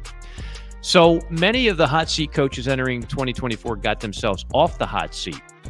Billy Napier won 8 games. That was 3 more than the year before. Ryan Day, he after that 4th consecutive loss to Michigan, he was all but gone, but that's where the expanded playoff saved his job. He winds up winning the title and improves by 4 wins. Butch Jones, Arkansas State, remember him? Champions of life. They won 8 games, 2 over the 2023 total. Clark Lee won 7 games, a +5 ratio. Sam Pittman won 7, that's +3 ratio to keep his job. Now, here's kind of the Dave Aranda of Baylor. They won 8 games last year. That was 5 more than 2023. And Scott Satterfield of Cincinnati won 5 games. That's up by 2. Lincoln Riley is like the exception to this rule and every other rule. They won 7 games. They actually went backwards from 2023, but his buyout is so exorbitant, they kept him anyway. He's got a 9-figure contract with a buyout that's reportedly worth $90 million. It would have cost them $90 million to fire him last year. It's just insane. I mean, like, at what point in time does somebody come along in the athletics department and say, isn't there somebody else out there that can win the same amount of games here that we don't have to pay this amount of money to? Like, there's got to be somebody else. Well, I'm going to steal the term we use a lot on JCM, and that's caged animal syndrome hire. So I guarantee you, when they got Lincoln Riley and they poached him from Oklahoma, not from like Wake Forest, from Oklahoma, I get you everybody in the Trojan Club or whatever said, now that's what a real AD does. You get you take the big time. Well, it's been a flop. But in order to get a Lincoln Riley to go, you have to give him, I don't know about $90 million, but you got to give him a ridiculous buyout. Otherwise, he's not leaving Oklahoma. Why would he leave Oklahoma? So you have to overpay on the salary, and you have to give a buyout that's just insanely ridiculous. And that's what they did. That's what they wound up doing. I think it's stupid. I mean, especially going into the Big Ten, like. Well, here's the thing. They're banking on the fact this is, to use a term from the banking scandals of 15 years ago, too big to fail. Lincoln Riley at Southern Cal can't miss. This is their Pete Carroll. This is a can't fail. So you could make the buyout $1 billion. It's not going to matter because we're never going to fire him because we finally got the coach that's going to bring us back to the glory days. That's what they were thinking. They weren't thinking like, what if we have to fire him and he's not working out? $90 million is a lot of money. Like, bankrupt us. No, they're not thinking that. They're thinking too big to fail. There's no way this won't work. Just like Jimbo Fisher at A&M. There is no way the brilliance of Jimbo Fisher, who won a title at Florida State and played for another one, that he can't work at Texas A&M until it doesn't work. Is there any coach in the history of sports, maybe like the European Soccer League, has ever had a buyout like that? Ever? I've never heard of it. I've never heard in any other walk of life. NFL, soccer, MLB, NBA. I've never heard of anything like it. These contracts dwarf NFL coaching contracts. Yeah, in terms of buyouts. I mean, I don't even know if there's much of a thing in the way of buyouts in the NFL. When they fire you, they just fire you. They don't give you like this big compensation package on the way out. It's a different set of rules in college football. All right, Jamie, we've been playing a lot of Happy Meter. Mm-hmm. Let me play a little Happy Meter with you as I name off some SEC guys that are on the Hall of Fame, College Football Hall of Fame ballot. Happy means you're happy about him going to the Hall of Fame. Not happy means you're not really seeing it. Okay, I'm just going to throw you a few names. Like, a couple of these are obvious. Peyton Manning. Does that make you happy to be in the Hall of Fame? Yeah, even if, aside from how good he was, Peyton Manning's commercials make him a Hall of Famer, if you ask me. Saturday Night Live appearances, just seems to be like a likable, swell guy. That's and one of the best Saturday Night Live clips ever, by the way, when he yelled at the little kid. Yes, classic. No, he gets it. He has comedic timing, which I never would have guessed. Following his career, he never struck me as funny, but he actually is funny. Hilarious. Another obvious one, Tim Tebow. Would that make you happy? I mean, yeah, 100%. Okay. Danny Werfel. I mean, these are Heisman Trophy winners, the last two. And national championship winners. And national championship winners. D'Amico Ryans, Alabama. So real quick here and I'm planning to go to the College Football Hall of Fame when I make my trek to Atlanta for the Virginia Tech opener. Nice. You should. I've never been. I recommend it to anybody. Is the criteria strictly what you did in college? Yes. So unlike the Pro Basketball Hall of Fame, which considers college and pro, this is purely on what you did as a college football player. D'Amico Ryans, Alabama. Well, let's see. He was a first team. He won a national championship at Alabama. One of the many, yeah. Anybody that played at Alabama probably has a ring, so you can make that statement. If you played for Nick Saban, you probably have a ring, yeah. You feel pretty comfortable just saying, yeah, he's got one. Yeah. Without looking it up. Or two. And he was I think he was a first team All-American. Well, not I think. I know he was first team All-American. Okay. There's no right or wrong. This is purely your happy meter. Yeah, he's a Hall of Famer. He was, I think, in 2005. Because the draft would come into play here, right? That signifies you as a college football player. So typically, if you're like a first round pick, you had a pretty good college career. Yeah, that's what I'm saying. Yeah, so I would say he's absolutely okay. That makes you happy. Alex Brown, defensive lineman, Florida. Okay, I would have to go back and familiarize myself with his accolades.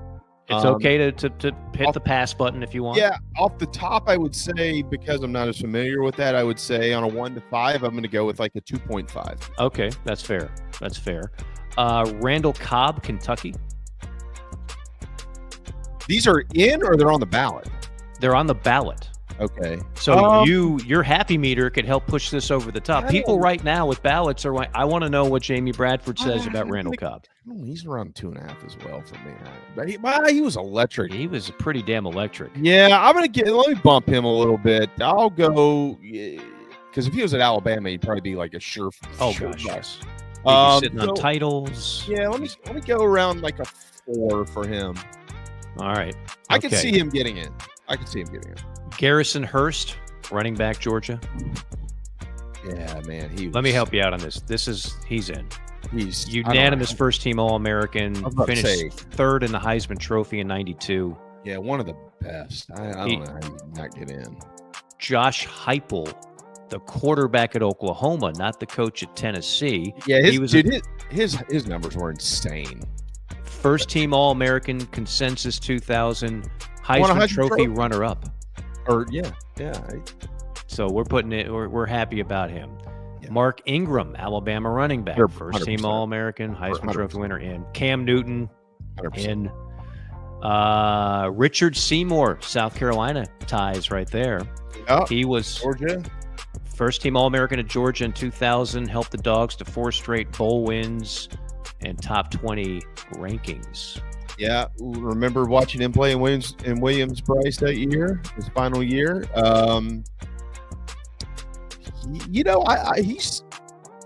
He's a Hall of Famer, Mike. I mean, he's one of the best. I've got him in. Absolutely. Yeah. I've got it. Percy Harvin. How many guys are they allowed to let in? There's a big list here. There's a big. I'm gonna shorten it. I won't name everybody. I won't put you on the spot for Rocky Kalmus or Alan Faneca, but Percy Harvin, let me help you out. He's in. Two-time first team All-American. Well, that's why I asked. I'm like, wait a second, all these guys are Hall of Famers in my book. Well, I don't know what the number, I don't have a ballot for this. I vote on the Heisman and I vote on the Coach of the Year. I don't know if you're only allowed to put in so many on your ballot. I don't know. It's a good question. But there's a lengthy list here, and they all look pretty good to me. Takeo Spikes, Auburn. Oh, absolutely. First team All-American. And I'll give you the coaches, 2 with SEC ties directly and indirectly. Tommy Tuberville of Auburn, Texas Tech, Cincinnati, Ole Miss. That's a tough one. He was the 2004. How many wins he end up with in his career? I don't. I mean, he got hosed. He got hosed in the 04 debacle. Completely got hosed in the 04. That'll never happen again. An undefeated SEC team not playing for a championship. He ranks 10th in conference history with 64 SEC regular season wins. So now what he did. 64? 64. That's 10th? Just SEC wins. I mean, how many SEC games did Spurrier win in his? I mean, he's a Hall of Famer, but yeah. If Shane Beamer is at, let's see, Tuberville was at Ole Miss 95. So Tuberville coached in the SEC through 08, 14 years. So Shane Beamer coaches at South Carolina for 14 years and played 8 conference games for 14 years. Does he get to 64? What is that? 8 SEC wins a year? Yeah, that's what you're asking him to do. No, 14 times. Oh yeah, I'm thinking like 8 times 70. That's like 5. It's like 5 and 3 every year. Okay, so can you expect Shane to go at least 5 and 3 on average every year and get in the Hall? Well, I'm going to vote for Tuberville to get in the Hall, so Shane gets in the Hall. Yeah, that's what. Now that you're putting it that way, let's help a brother out.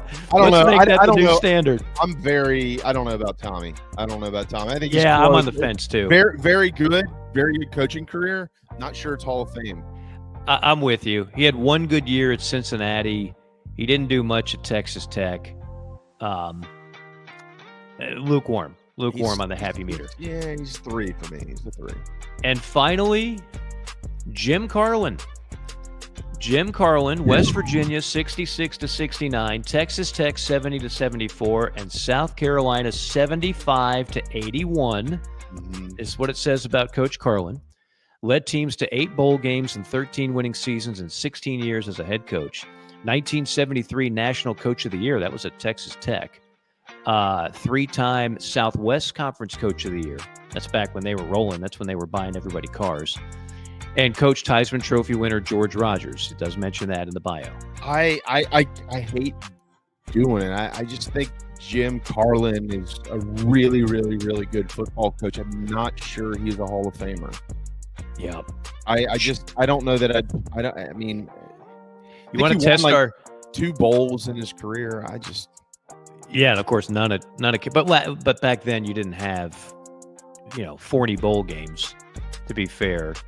So he led teams to 8 bowl games. 13 winning seasons in 16 years is pretty good, and none of these programs are like blue bloods. West Virginia, Texas Tech, and Carolina. That's a great point. It's not like he's coaching Alabama. Hey, look, Florida State wasn't a blue blood when Bobby took over either. They were horrible. Very true. He turned them into a blue blood. So that's why Florida was terrible when Spurrier got there.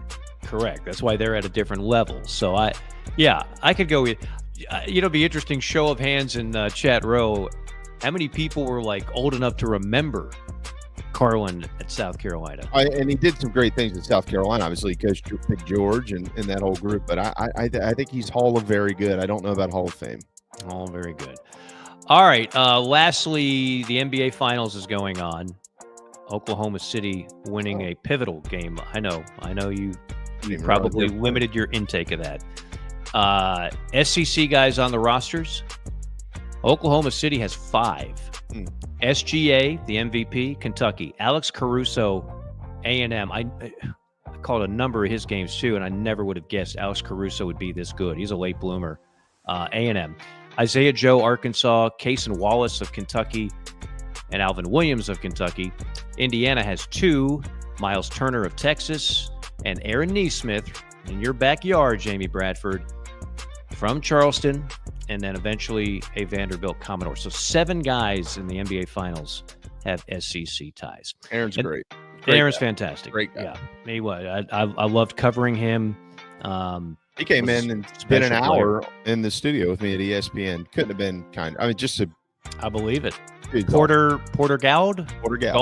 Yeah. Well, him and the lefty at Tennessee. They played on the same high school team. Josiah James. Oh, that's right. Yeah, they're on the same team. Crazy. Who never got better in 4 years, but that's a whole other story. All right, that does it for the Love Chevy drive around the SEC. Maestro, take us out, please. Brought to you by Love Chevy. Act now for spectacular savings on the best selection of new Chevys. I-26 at Harbison and at lovechevy.com. Together, let's drive. All right. It is 11:35. We are powered by Electric Bikes of Charleston, electricbikescharleston.com. John Strickland is standing by. He'll be here when we return. Hey, this is Cornbread Cowboy, and you're listening to the show. We'll be right back. Welcome to Dry Space Crawl Space Solutions. Basement crawl space encapsulation designed for your specific needs. Your crawl space can be susceptible to all sorts of issues, including moisture buildup, mold growth, and structural damage if not cared for properly. Let our trained experts provide basement crawl space encapsulation solutions to protect your home, improve air quality, and enhance energy efficiency. Schedule your consultation today for a safer, healthier space at dryspacecs.com.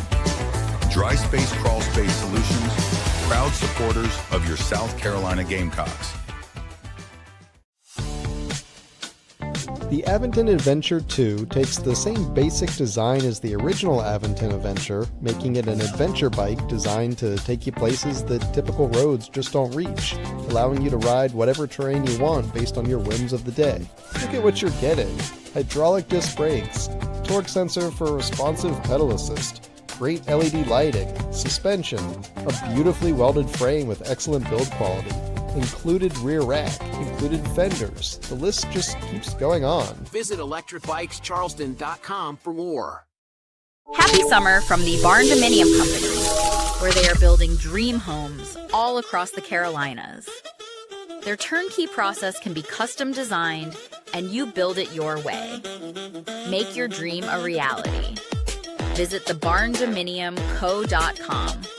That's thebarndominiumco.com for floor plans, photo galleries, locations, and to learn more about us.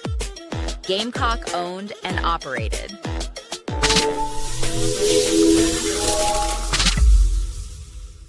Welcome to Palm Casual Patio Furniture.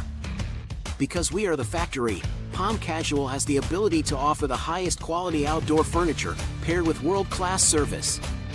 Since 1979, our factory showrooms have done our best to make the buying process as easy as possible for our customers. Our understanding of the many factors that go into your decision has helped us create our 30-day trial period that increases the level of comfort our customers feel during the shopping experience. Visit us in Somerville, Mount Pleasant, Myrtle Beach, and Bluffton, and online at palmcasual.com for our products in out-of-state locations. Go Gamecocks!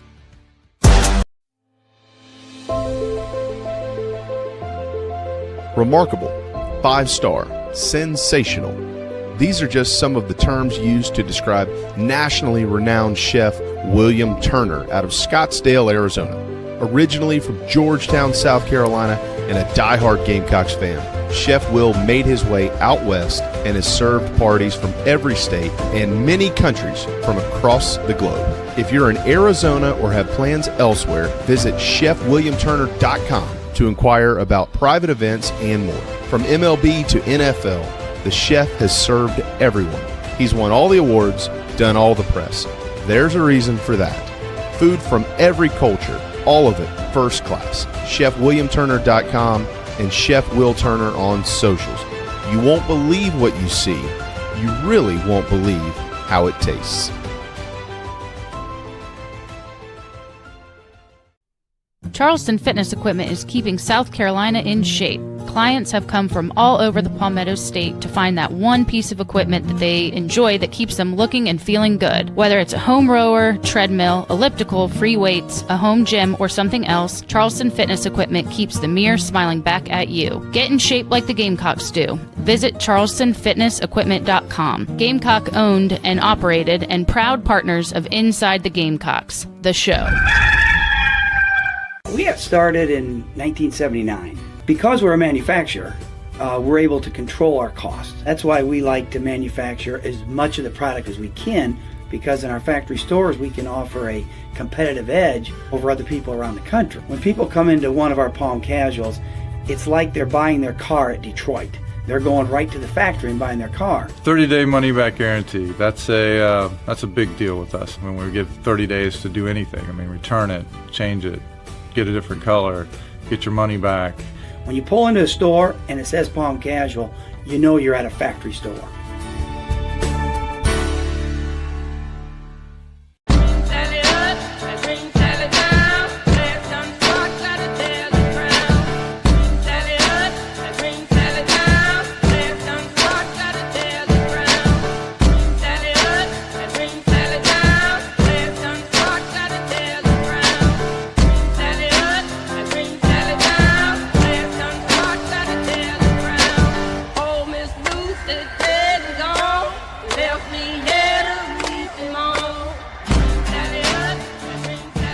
right, it's the final segment of the morning show brought to you by Palm Casual, palmcasual.com. Get your outdoor area spruced up today. Palm Casual Patio Furniture, 4 locations here in South Carolina.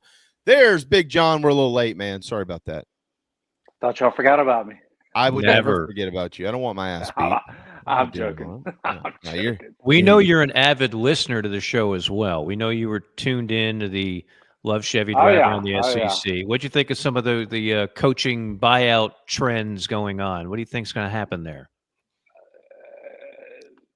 Who knows? I mean, I know you said there were some currently standing right now that's in the $9 million range. Everybody knows what we had to pay Muschamp. I mean, that was a pretty fat one. Yeah. I mean, you give them a contract and you put that in there, you're kind of damned if you do, damned if you don't. If the thing is, if you want an SEC coach worth a damn, you basically got to give them a 8-figure buyout. Yep. I don't know anybody in the SEC that doesn't have that. Maybe Clark Lee, although I doubt after last year. I doubt it. Yeah. Yeah. So it's nuts, but that's where we are. It's the price you paid to be very good, average, or terrible. Either way, it's the price you paid. It is. Right. Can I just address something real quickly in the chat box? Because Strick might have some thoughts on this too. Kenny Hart asked, can we start a campaign to get Joe Morrison in the Hall of Fame? I mentioned Jim Carlin is on the ballot. Strick, you were around the program enough to at least know the name Joe Morrison and what he did. I mean, he's the reason why 2001 is a thing. That was under Joe Morrison. He during one of his seasons at South Carolina, 1984, he was the Walter Camp Coach of the Year. Of course, everybody remembers Navy. If it wasn't for Navy, who knows?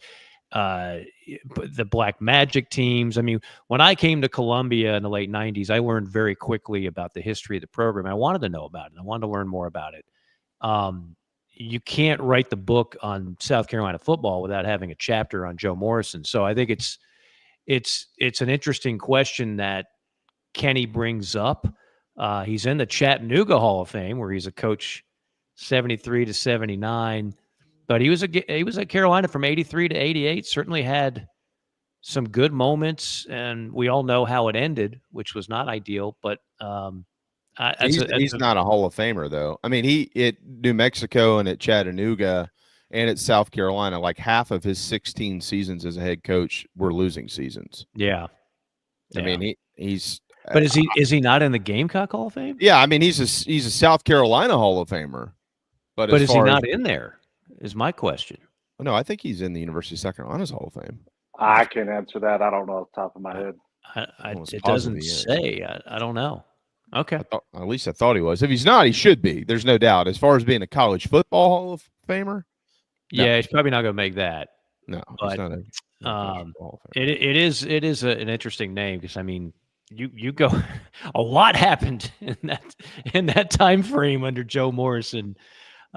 Just like a lot happened under the coach you played for, Strick, and Lou Holtz. Yeah. Yep. That's exactly no doubt. He is a Hall no of Famer. doubt. Lou Yeah, Holtz. he's definitely a Hall of Famer. All right, John. Go ahead, Mike. No. I was just going to ask another Lou question. I'm always fascinated with Lou and the guys that played for Lou. There's just so many things. Because your last year was what, Strick? Was 04? Yeah, Lou's last year was my last year. Okay. When did you get a sense like this ain't going to work? Like he might not make it? Well, I mean, it had already been rumored. He was coming in to get the wheels on the track and stay on the track, winning season after winning season after winning season. 2022 didn't go like he wanted it to, and neither did 2023. Just coming up short and lost so many close games those 2 years. So many close games. I mean, our teams were very competitive, and there's just some injuries caused, a few things, some bad luck. And I think the plan was Lou was going to get it winning for 4 years. And I think after the 2022 season, if he would have been another really good season, ending in the bowl game, think you would have seen Skip take over the program. That was the plan all along, and that would have happened. But unfortunately, we just lost a bunch of close games in that 0-2 season.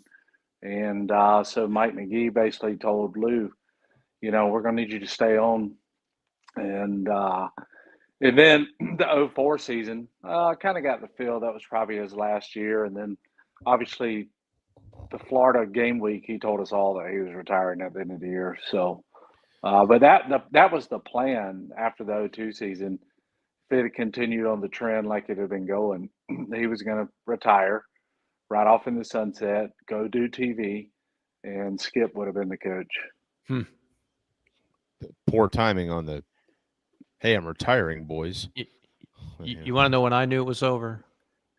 Believe it or not, it was after the win at Kentucky, because that was an ugly game, as you remember. Mike Rath comes in, throws a touchdown pass. We did the game. I was playing on one leg that game. I didn't practice the entire week. Is that right? Yeah. I didn't even start because I didn't practice all week. So Lou's like, hey, I'm not going to start you, but you'll be in the second series. Right. And I was just like, all right. I was on a hobbled ankle. And, and obviously we didn't have Dondrell. Dondrell had been hurt. He was out. I think we had a couple other guys out. So, I mean, it was a lot going against us in that 2004 season. Yeah, it was freezing cold. I've told the story. Brad Edwards and I called the game on pay-per-view. So Mike Rath throws a touchdown pass, Troy Williamson back of the end zone. You beat a not great Kentucky team, right? And ugly game, cold day, and we're waiting on the plane, the charter, which it's not uncommon for a charter flight to be late. So just sitting outside, and Lou is sitting on the curb by himself with his pipe lit. And he's looking down at the ground. And I swear if you put a little cartoon bubble above his head, it would have read, I'm too old for this shit. I need to go ahead and just stop. He knew it wasn't going to work to the level it did in 2000, 2001 anymore, I think at that point. And I think his desire to try and find that glory again was starting to fade. And like you said, the Florida game was the game he announced it, but I felt like after that game, there's a guy that's ready to go. Well, I think he made a big mistake announcing it the Florida game week. He should have just let it go. Right. We were a better team than that Florida team, but you could tell things just changed inside the building, and we just didn't play good. Those last two games, Florida and Clemson. But before that, man, we were right there with everybody we played. I mean, we took Georgia to the wire. We were down on the 3-yard line to score and win the game. They were a top 5 team. Ole Miss throws a pass at the end of the game with 15 seconds left to beat us. We should have never lost that game. So if you go back and look at it, I mean, we could have easily been sitting 6-0, 7-0 heading into the Tennessee game. Now, Tennessee beat us by 2 touchdowns. They were just better than us that day. But other than that, I mean, that team. No, you didn't really have a good bad that year. team. I think he thought he was losing his ability to be the great leader that he had been for so long. Yeah, maybe. I think he was ready. I think he was ready the season before. But things just didn't end how he wanted it to. But once, we beat Arkansas my senior year, we're sitting, 6-2, I think it was. Is that right? I could be wrong, 6-3, somewhere I know right you're there. bowl eligible because that was the big deal. Yeah. So I think once that happened, Lou was just like, all right, yeah, this is going to be it. And then a couple of weeks later, it's, hey, I'm rolling after the year. So there you go. Hey, to Kenny's point, Joe Morrison is not in the South Carolina Hall of Fame. He should be. That's what I was thinking. That's what he was talking about. That's what he's talking about, and he's right. And I think there's the controversy, the steroids, and everything else has something to do I with think that. so too. But I mean, come on, dude. Miami was juiced up too, and everybody from that era is in freaking Hall of Fame. Shoot, how many teams were juiced up? Period during that time frame. That's what I'm saying. We were talking about this with Major League Baseball the other day. You can beat the drum all you want for the fact that Mark McGuire and Barry Bonds and all these guys are on the juice and they don't deserve to be in the Hall of Fame. You really think Major League Baseball didn't know what was going on? Right. They didn't care. They could have cared less. 94 took the life out of that sport.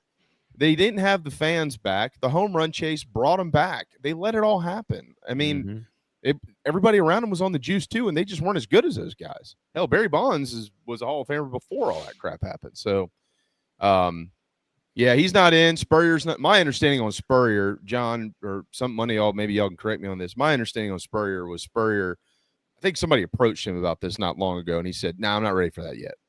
Really? Yeah, remember when he wanted to be recognized a few years, or they wanted to recognize him. When was this? A couple years ago. Yeah, he came back and there was a point in time before that when they wanted to recognize him, and he said no. It was too close to him leaving, and he just didn't feel like that was right for the program. He was like, no, I'll get that on pretty good authority. Really, really good authority. And then it got moved, remember? I think, was it COVID that moved it around, and they ended up recognizing him at kind of like a non-conference game, FCS opponent or something, and people got frustrated about it. But that was only I remember that. Yeah. That was the only week he could come back. Yeah, they blamed Tanner for it. Yeah, of course, it was Coach Tanner's fault. And he was like, "I can't control Florida's football schedule." Steve wanted to be at a Florida bye week because technically he's employed now by Florida. Right, he was working for the Gators. So that was not a Ray decision. That was Yeah, but Coach Spurrier still is at 1 or 2 games every year. Here. Yeah. He was just back a few weeks ago. I mentioned before, if it was up to Jerry, his wife, they'd live in Columbia right now. Oh yeah, for sure. And there's still a good chance they'll open up a restaurant in the Vista. That's not to break any news here, but that's been talked about now for a while behind the scenes. DeMarco's working on that. Come on, Pat. I think it would crush.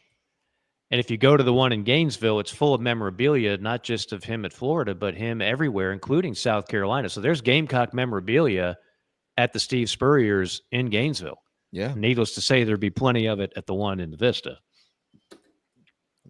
If it opens up. And Strick, you could be the bouncer in case, any trouble breaks out. I'm going to pass. Or maybe you could be a chef. Can you cook? Are you a good cook? I'm a great cook. Okay, well, there we go. You'll be in charge of 2 things, bourbon and cooking. Yeah, there we go. Actually, I'm sure that's what I want to do on a Friday and Saturday night. That'd be a brilliant model, What steak are you getting, sir? The T-bone? Oh, you're going to enjoy our T-bone with this Pappy Van Winkle here. Well, how much is that? It's about $117 a glass. Well, that'd be great. Yeah, sounds fair to me. All right, Mike or John, Mike and I do the happy meter. And so let me ask you this, because we've been previewing the position. So let me ask you in a roundabout way with the running back group here. If Faison is not cleared, we know that they brought in Isaiah, which would be crazy. Which would be crazy. I think he's going to be clear, but he's not right now. Isaiah Gustave, the leading rusher for Prime last year, was at Arkansas prior to that. Matt Fuller, Juwan Howell, Oscar Attaway. If Faison isn't cleared, how happy are you with that group? 5 being the best, 1 being the worst. Honestly, I'm at a 4. Okay. I'm honestly at a 4. I'm not at a 5. I mean, they haven't shown enough to be that high, but I would say a 3.5 to a 4. I think a lot of those guys have gotten good experience, played in a lot of big games. And I think there's some solid depth in that room right now. And if Sewell is back, I mean, that's 5 good running backs. You have 5 deep in a running back room is fantastic. That's what you want. Right. You don't want 3 guys. You need 4, but you would ideally want 5. And I think that's what they have. But who's your bell cow? If it's not Faison, I mean, Sanders. I think it's going to be Attaway. It's going to be Attaway. If you go back and watch Oscar, which I've actually gone back and watched some of the games from this past year, I always do it during summertime just to kind of see guys that I know are coming back. Man, that's some good-looking runs, some nice blocking. So I'm super excited for him, and he's an old dude. I mean, he's an old guy. He's been around the block. So I think he's your go-to guy. And then, you never know, though. Once it gets to camp, a light just may switch on and, somebody becomes that guy. But as of right now, I think it's Oscar. But honestly, I think it's, if Faison is cleared, I think it's the Attaway and Faison show, honestly, with the other guys working in here and there. Yeah, at least start. Yeah, the one thing we've learned about Blackwell is if he finds a guy, this isn't what was going on a couple of years ago with Montario Hardesty, where he was kind of trying to get guys equal reps, and it was a very strange rotation that was going on. Nobody liked it. It wasn't. You know what I mean? It was. I don't know what was going on there, but this Blackwell is like, no, you're the best one. You're going to play. These other guys will come in and they'll spell you when they need to. And if you're not the best one, then this guy's going to play, which I think is how it should be. 5 is interesting because I go back to the Brandon Wilds year because he was 5th on the depth chart that season in 2011, I think it was, right? And everybody goes down. Remember? They just kept going down. Bam, bam, bam, bam, bam. And they're down to like 2 backs. And Brandon Wilds ended up having a hell of a year. I think it's a great group. I'll be honest with you. Whether it's 4 or 5, I like the talent from all of them, John. I think the key is what we already talked about 2 weeks ago. If the guys up front are where we think that they probably should be, I think they're going to be fine. The kid from Colorado, I wouldn't project him to come in and be a starter or anything just yet. We don't know. Maybe he will be. But the credit I will give him in saying that is this. Colorado's offensive line was the worst one in the country last year. It was. I mean, they were horrible. I mean, we talk about how many times Sanders could have been sacked. Shadur Sanders Sellers could have been sacked. Shadur Sanders is lucky to be alive. I mean, the guy went down 43 times, and he should have been sacked like 75 times or something crazy. And this guy he was the top running back behind that group. So I like them all. I think they're all pretty good. I think the depth in that room right now is very solid. So that's why I'm going with the 3.5 to 4. Well, you got to settle somewhere. You can't. This isn't John. Well, let's meet in the middle. Let's do 3.75. Okay. You got to give hard numbers in this game. This isn't. They're above average group in my opinion. Above average. All right. Who would be the lowest number on the happy meter for John Strickland? Oh. What do you mean? What position group? Oh, I thought you were talking about individual players. I was like, no. Now you're getting personal, man. Why are you getting personal? No, and when I say lowest, I mean biggest concern. It doesn't mean that you're saying they're chopped liver. It just means here's a group that I'm a little concerned about. Or the team is just perfect and they're going to go 12-0. No, they're definitely not perfect. Okay, so we can all agree on that. Kicker? I would say linebacker and kicker. Linebacker and kicker. Okay. That's just because we don't have a proven field goal kicker on this team. We just don't know. And as we all know, the field goal kicking last year, it's not all on the kicker, right? But we had the opportunities to win or tie 2 games, and the kicking just wasn't there. So kicking is always a big concern because it can win and lose you a game. I agree with that. I don't disagree with that at all. I would say it's kicker for me. I do think Mason Love is going to kick field goals. I do too. But we got to see it first. Got to see it first. Got to see it. And the linebacking group, we got to see it. Yeah, right. Talented. Lot of youth there, so we got to see it. So that's my second concern behind the kicker. We were supposed to preview linebackers last week. I kind of parlayed it. Are both of you okay if we go over just a smidge on the noon hour? Or y'all? Well, are you okay? Cool. Yeah. Okay, I just wanted to make sure because we don't Strick, have it's Taco Tuesday at D's. Can you hold off your appetite for a little bit more? Yeah. I actually ate leftover lamb chops I cooked just before I got on here. Okay. Oh. All right. Well, maybe for dinner you'll head on over to D's. That's a mid-morning snack There you before go. lunch. For Big John, it's also, but before we go any further, Phil, if you don't mind, it's National Mascot Day. We would love to introduce you to Cracked Out Cocky if you didn't have a chance to meet him back in the 70s. That's Cracked Out Cocky. You think this will do? Yeah, that'll work. That's funny. Get this guy a bottle of bourbon and send him out onto the turf. Kind of like Cracked Out Clemson Tiger. Yeah, the eyes on that thing are wild. That's modern day Cracked Out. Whoever came up with that, I don't get it. Well, linebacking core is interesting because they are talented. We know they're talented. Matter of fact, you could probably make a statement, and I would say not be wrong as it stands today. Maybe it ends up being wrong, but I don't think that you could just be proven wrong in this moment by saying that it's a more athletic group than they've had. But they're just, as you pointed out, the P word. They're just not a proven group yet. So, what helps that the most defensively? What helps them get their feet underneath them the most? In addition to them playing snaps, I'm talking about aside from them. What I was about to say reps, yeah. JB. Yeah, reps. I got that. What around them is it getting the guys up front doing their job? Is that the business? Are they? Yeah, the 100%. I mean, especially in the run game, you need D tackles eating up linemen. Okay, that's the biggest thing. Yeah, that's the most frustrating thing for an offensive line. If you have a D tackle who can eat up two guys and allow that linebacker to get through that hole and make the tackle. We had a lot of that here the past couple of years. So I think that's a big part. But also, man, these guys just learning. And, my key guys to look at linebacker, obviously Fred Johnson, young guy, which everybody's excited about. You got Sean Murphy, you got Justin Okoronkwo. Did I even say that right? Okoronkwo. Yeah, Okoronkwo. Yeah, there we go.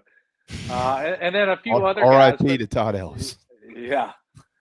So I don't know. I mean, it's a lot of youth at that position. So I'm just excited to see what these guys can do. But, they're really going to have to get in the film room and study.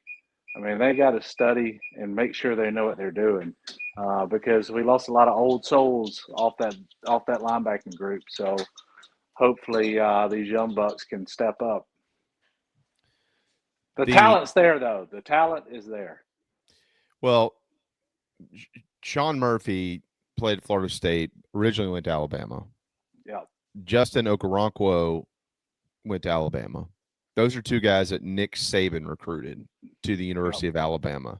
Sign me up for Nick Saban linebackers every day of the week.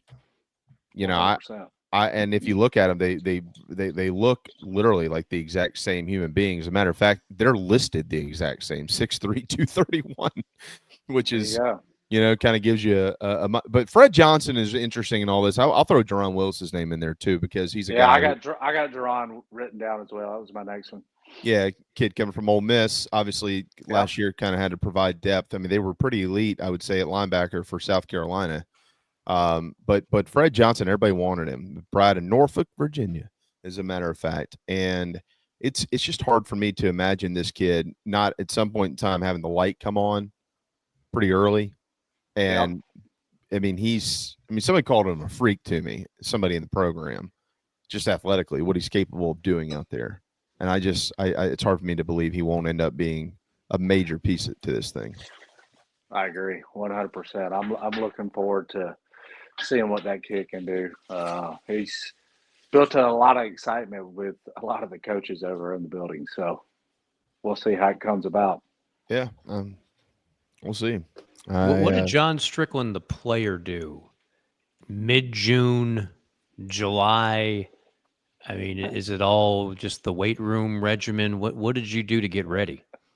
Yeah, I mean, it's all working out. Obviously, summer classes, but it was just 5 days a week over in that building.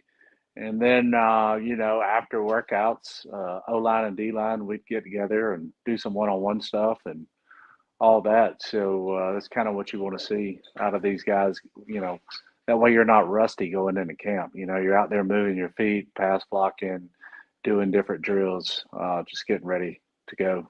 Because, what are we, 5-6 weeks from camp?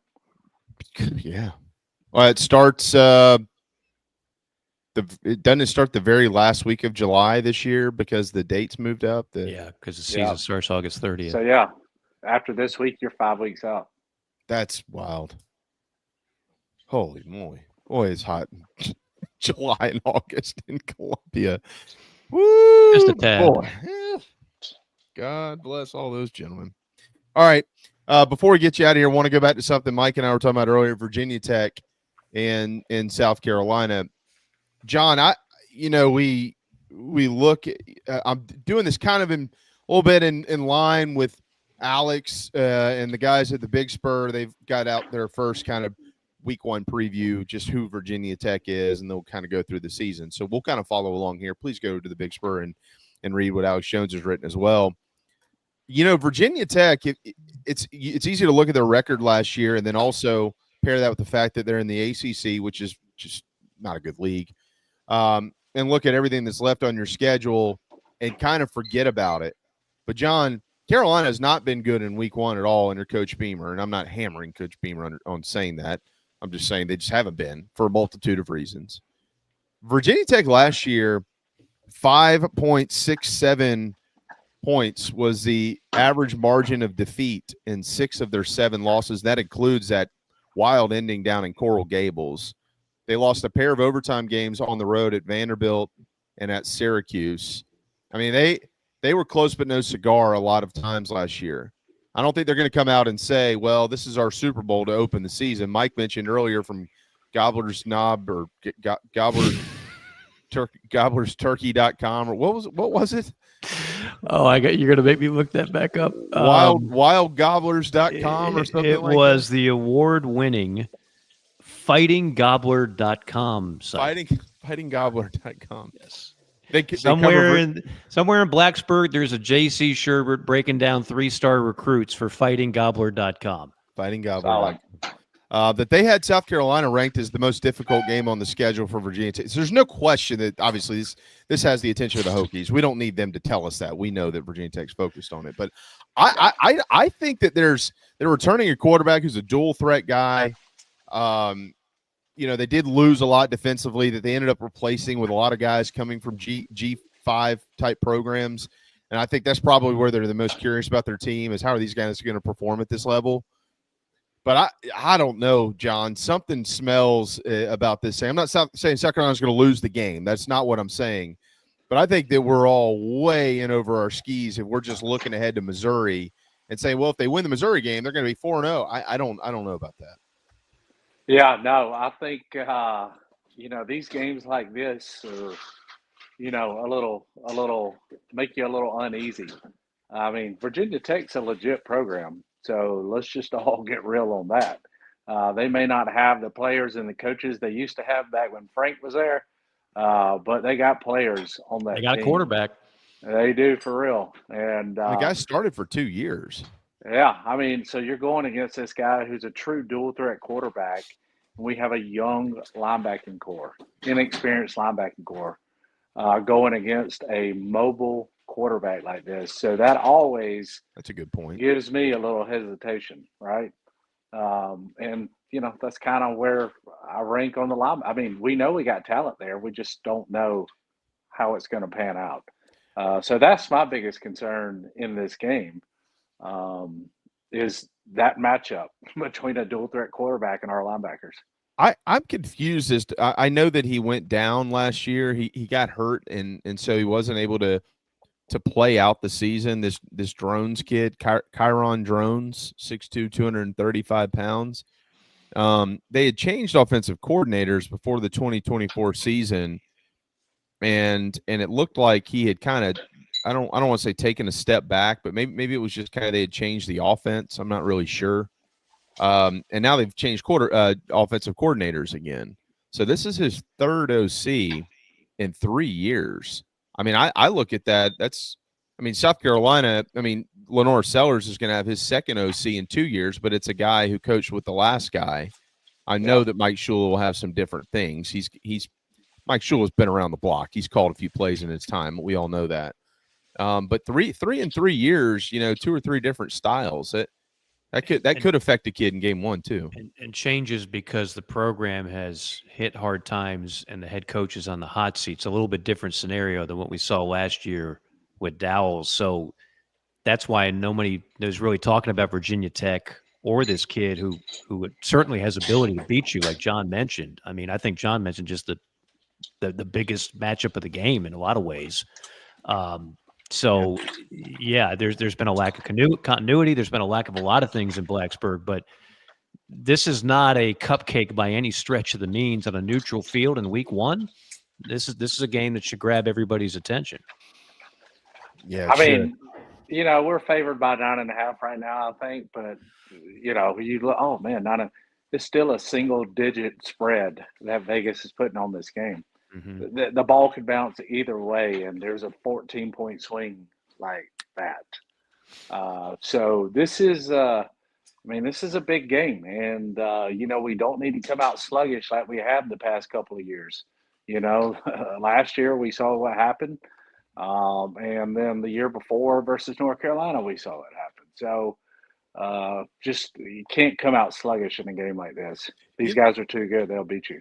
Y'all know what's interesting too is there was a time around here, as in a time like pretty much all the way up until last season, where if you looked at an opponent on the Gamecocks football schedule, Mike and John, and you saw a dual threat quarterback, it started making your heart burn a little bit because you've seen them time and time again just get cut by these guys. And last year, I'm looking at the schedule. As far as the dual threat quarterbacks, they played Alabama and Jalen Milroe, and Milroe didn't really have a good game against South Carolina, to be honest. They went to Oklahoma, and I remember Oklahoma started the other kid. They did not start Jackson Arnold in that game, and I think it was a mistake. It was a huge mistake. I mean, they were down 21-0 before you even grabbed a drink and sat down on the couch. Well, they were hoping for that red shirt. They were like, "Oh God, please let this other guy, be good for us so we can redshirt him." Didn't work out. Yeah, he was awful, and I don't know. I mean, I have no idea, but I'm kind of assuming that maybe they thought using his legs would help in that game. Anyways, he was helpless. Well, my theory on that, Strick, you might agree, disagree, I don't know, but when you've got an elite defense with that much speed as Carolina had last year, running quarterbacks don't scare you nearly as much. Garrett Nussmeier scares you more than the kid that Oklahoma rolled out there, who was just out there to run almost every play. Yeah. But it's when you have a suspect defense, which Carolina had a few back in the day, where if you got a guy that can just tuck it and run and cause a lot of, then you can get exploited. But last year's defense, Jalen Milroe was as good a runner as any. It didn't matter.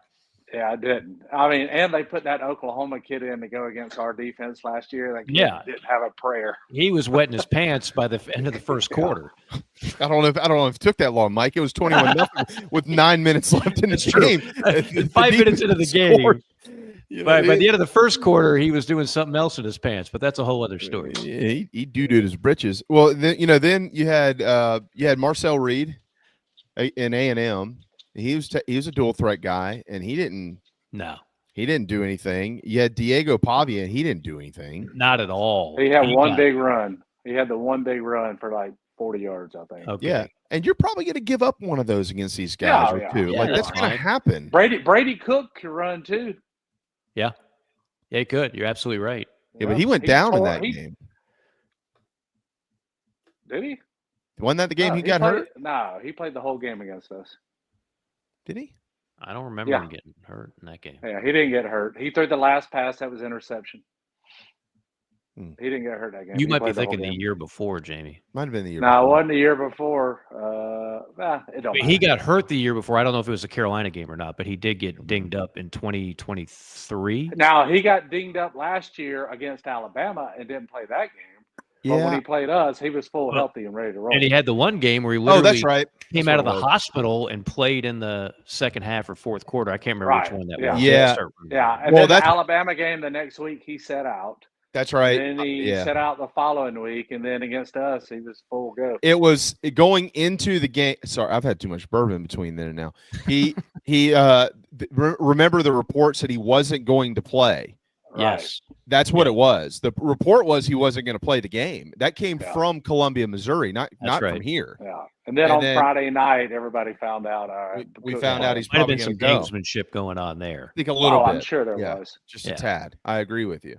I don't even like last year. I mean, Nussmeier, I guess you could argue it was probably had the best game against South Carolina of all the quarterbacks, although he made some crucial mistakes and one, didn't matter. But the pick six, they got called back because of the acting job. But I mean, aside from that, you think about all the quarterbacks that they played against last year, who coming into the season were Klubnik, Milrow. I mean, gosh, going to week 2, Brock Vandegrift. Well, I tell you what, this kid came from Georgia. He's going to slice you and dice you. It looked like never played the game of football before. I mean, he looked terrible. Well, he looked so bad. Our D line just ate him alive. Smuggled him the whole game. Yeah, I mean, Cook had an okay game for Missouri. If you think about it. Cook did have a great game. He did. You know, I mean, but yeah, I mean, so I don't know if those days are gone or not. I don't know, but I just think about the dual threat quarterbacks. I remember those days well, and they were Joshua Dobbs, Tennessee game here. We were up by 2 touchdowns, and they came back and beat us in overtime. T. Martin, Tennessee. Well, I'm just saying against us, Dobbs ran over us. Yeah. All night that night. Oh yeah, yeah. No, there was a time. The 14 season. Is that the 14? I think it was around there. Yeah, he's an Atlanta kid. Who's the best quarterback that South Carolina faces this year? Is the question. Nussmeier. I think it's Cade and then Nussmeier. You think Klubnik over Nussmeier? Yep. I'll take Nuss over Cade. Get that game in Baton Rouge. It's Here's flex the thing. too. Cade has that dual threat in him too. He can run better, there's no doubt. No, you're right. And that's what makes him more scary. I trust the arm talent of Nuss more than I trusted at a Cade. I mean, I'll give the arm talent to Garrett, but overall, I would go Cade. Yeah. I mean, honestly, who's third? Those guys are 1 and 2 in whatever order you want to put them in. We haven't seen Austin Simmons from Ole Miss, but I mean, I can make an argument. I mean, you got Marcel Reed at A&M. Yeah. Who's Missouri's quarterback? Does anybody know? I don't know. Maybe Mateer at Oklahoma. If you believe the hype. If you believe the hype, I mean, and look, he has some track record to back it up. People say, well, who did Washington State play? And that's a legitimate question, but he was terrific at Washington State. Yeah. They're hoping they've got their version of Cam Ward. Not that he's that good, but a guy that lit it up at Wazoo, and people are like, so what, it's Wazoo. And then he goes in and looked pretty damn good. But yeah, I mean, I think you just hit on the 3 guys. Reed, Simmons. I'm bullish on Simmons at Ole Miss, even though he's raw. And then Mateer. Yeah, I mean, I think 1 and 2 are Nuss and Cade, depending on how you want to put the order. And then I think you just named the 3 guys that are tier 2. I'll tell you what, that's not a bad 5-pack of opposing quarterbacks on a Carolina schedule. Yeah. No, it's not. I mean, you got. I don't know where you put Pavia. I don't love Pavia, to be honest with you. I love his moxie. Yeah. But here's why I loved Carolina in that Vanderbilt game last year. It was late, and I thought Vandy started to wear down. And they're never going to be that deep. I thought their best – you didn't want to play Vandy in September, October, but late October, November, that was, for me, the time to play them.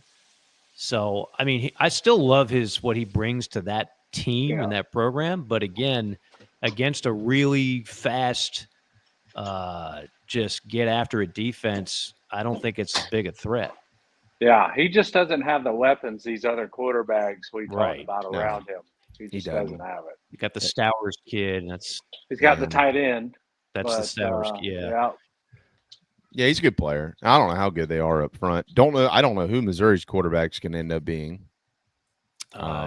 Somebody that's not going to be very highly touted. I mean, we've gone over all the top 10 lists, and he ain't on there. But again, what's amazing to me, and Strick, you faced all these teams back in the day, to look at a quarterback rankings in the SEC 1 through 16, and nobody has the Georgia quarterback, the Tennessee quarterback, or the help me out.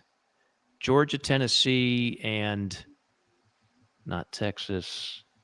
There's one other school that does not have a quarterback anywhere in the top 10. Missouri. Well, yeah, Missouri's one, but I'm thinking of somebody like more high profile. Georgia, Tennessee, Shoot, I just was talking about this the other day. Yeah, I feel like we just had this conversation. We did, and I just my process of elimination. It's not Florida. No, it's not LSU. No, Alabama. Alabama. Pff, hello. Yeah. A half hour ago, I would have known. I think they got 2 good guys on that roster. So yeah, but I mean, they're just unproven. I mean, they are just like Gunnar Stockton's unproven. He's played 2 games. I mean, Yeah. Gunnar Stockton might be an all-SEC player that we don't know. I mean, nobody knew about Lenora Sellers before he did what he did late in the season in particular. And it was like, oh, okay. And now everybody is bullish on Lenoris beyond belief. So maybe one of those guys turns out to be the best thing since sliced bread. But for right now, preseason, no one's talking about Joey Aguilar at Tennessee having a great year, Gunnar Stockton at Georgia having a great year, or whoever winds up being quarterback, let's say Simpson in Alabama. They're not thinking like these guys are going to just light the world on fire, which is weird because those are 3 premier programs. Am I alone in saying this? I know Keelan Russell, the true freshman in Alabama, is uberly talented. Got it. I hear you. Got it. Understand. I'm just not so sure that if he ends up being the guy that Alabama ends up having the year that Alabama expects to have. Like, they might have a really good year, but really good doesn't cut the mustard at Alabama. No, 9 wins doesn't cut it. Just ask Kalen DeBoer. That's what I'm saying. I think that's a problem. Like, I just, I think people are, oh yeah, he's really good. Yeah. But in this league, like 1 mistake or 2 mistakes that are bound to happen with a true freshman at quarterback takes you from the playoffs to the Outback Bowl. Well, I think the thing that's going to help that quarterback is the talent they have at wide receiver and offensive line. It's top 5, both offensive line and wide receiver groupings. Each of those groups are top 5 in the league, in my opinion. So that's going to help that quarterback out tremendously. Who was that? But Lenore Sellers was a redshirt freshman last year. I'm excluding him from this. Who was the best true freshman quarterback in the SEC last year, the year before?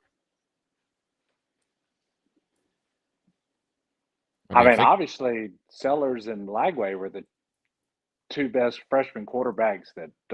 Yeah, but he was a redshirt freshman. Right, I guess so. Lagway. Mike, you're muted. Sorry about that. Yeah, Lagway was the best true freshman. Okay. Yeah. So if you would have taken Lagway last year and put him on Alabama's football team, what type of Alabama football team would we have had? I would say better because for whatever reasons, after that Georgia game, Jalen Milroe, say what you want about Jalen Milroe. I mean, he went in the 3rd round for a reason. Scouts are looking at him. It's like Colin Murray Boyles. Like, yeah, he can't shoot a lick now, but the athleticism's off the charts. And if he learns how to shoot, he's going to be a dangerous guy. If Jalen Milroe can somehow figure out being a better passer, then he's got a lot of talent. Mm-hmm. So I mean, I'll say this: when you have a whole new coaching staff come in, it affects a quarterback. Okay, it does. Sure. Mm-hmm. So he wasn't as good as everybody expected to be last year, but the guy's got super talent, super talented player. So I think that affected Milroe last year with, everybody's out the door and a whole new staff's in. That affects you big time. Sure. Especially at the most important position on the field. Yeah, he looked like he had a confidence issue at the end of last year. Yeah. Just like Maverick and Top Gun. That's dangerous. You can't have that. Yep. That's why Iceman was, maybe not as talented as Maverick, but more consistent. True that. Oh, all right. Hey, rest in peace. Yeah. Oh, yeah. I know. It's awful. Love you, Val. Any more brain busters, John? What's the bourbon pick of the week? Oh, I don't know. Whatever you like. Did you get something new recently? Did you send me? Maybe that was a few weeks ago. You sent me. Yeah, I can't remember what I sent you. Single barrel, 4 roses. I know I sent that. Oh, I sent. Was it a? Oh, it was a Japanese.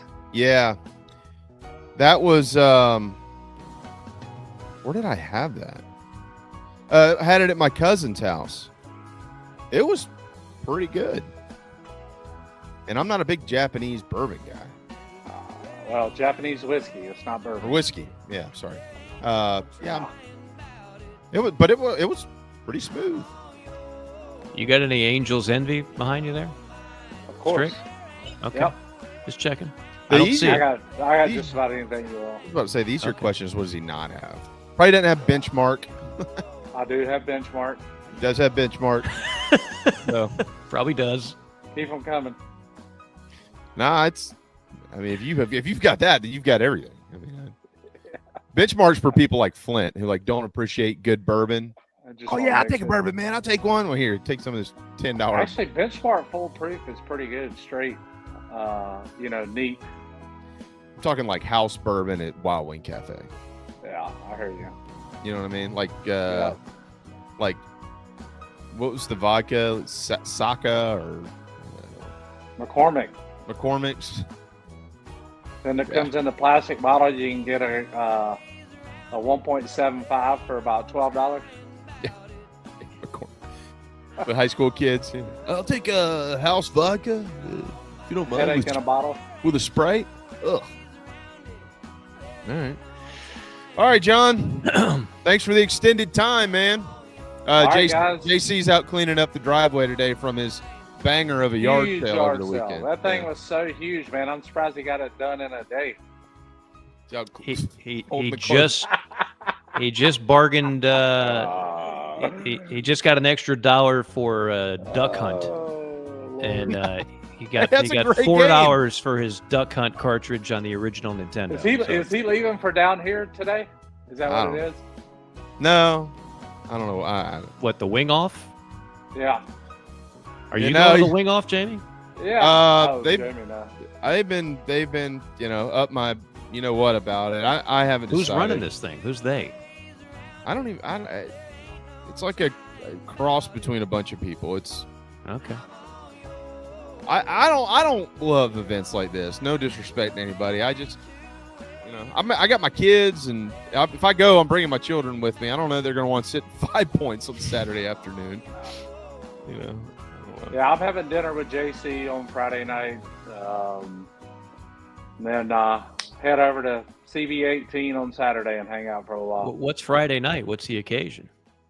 Me, Cox by 90, Jeff, I think Mike Uva, myself, JC, we're going to go to Halls.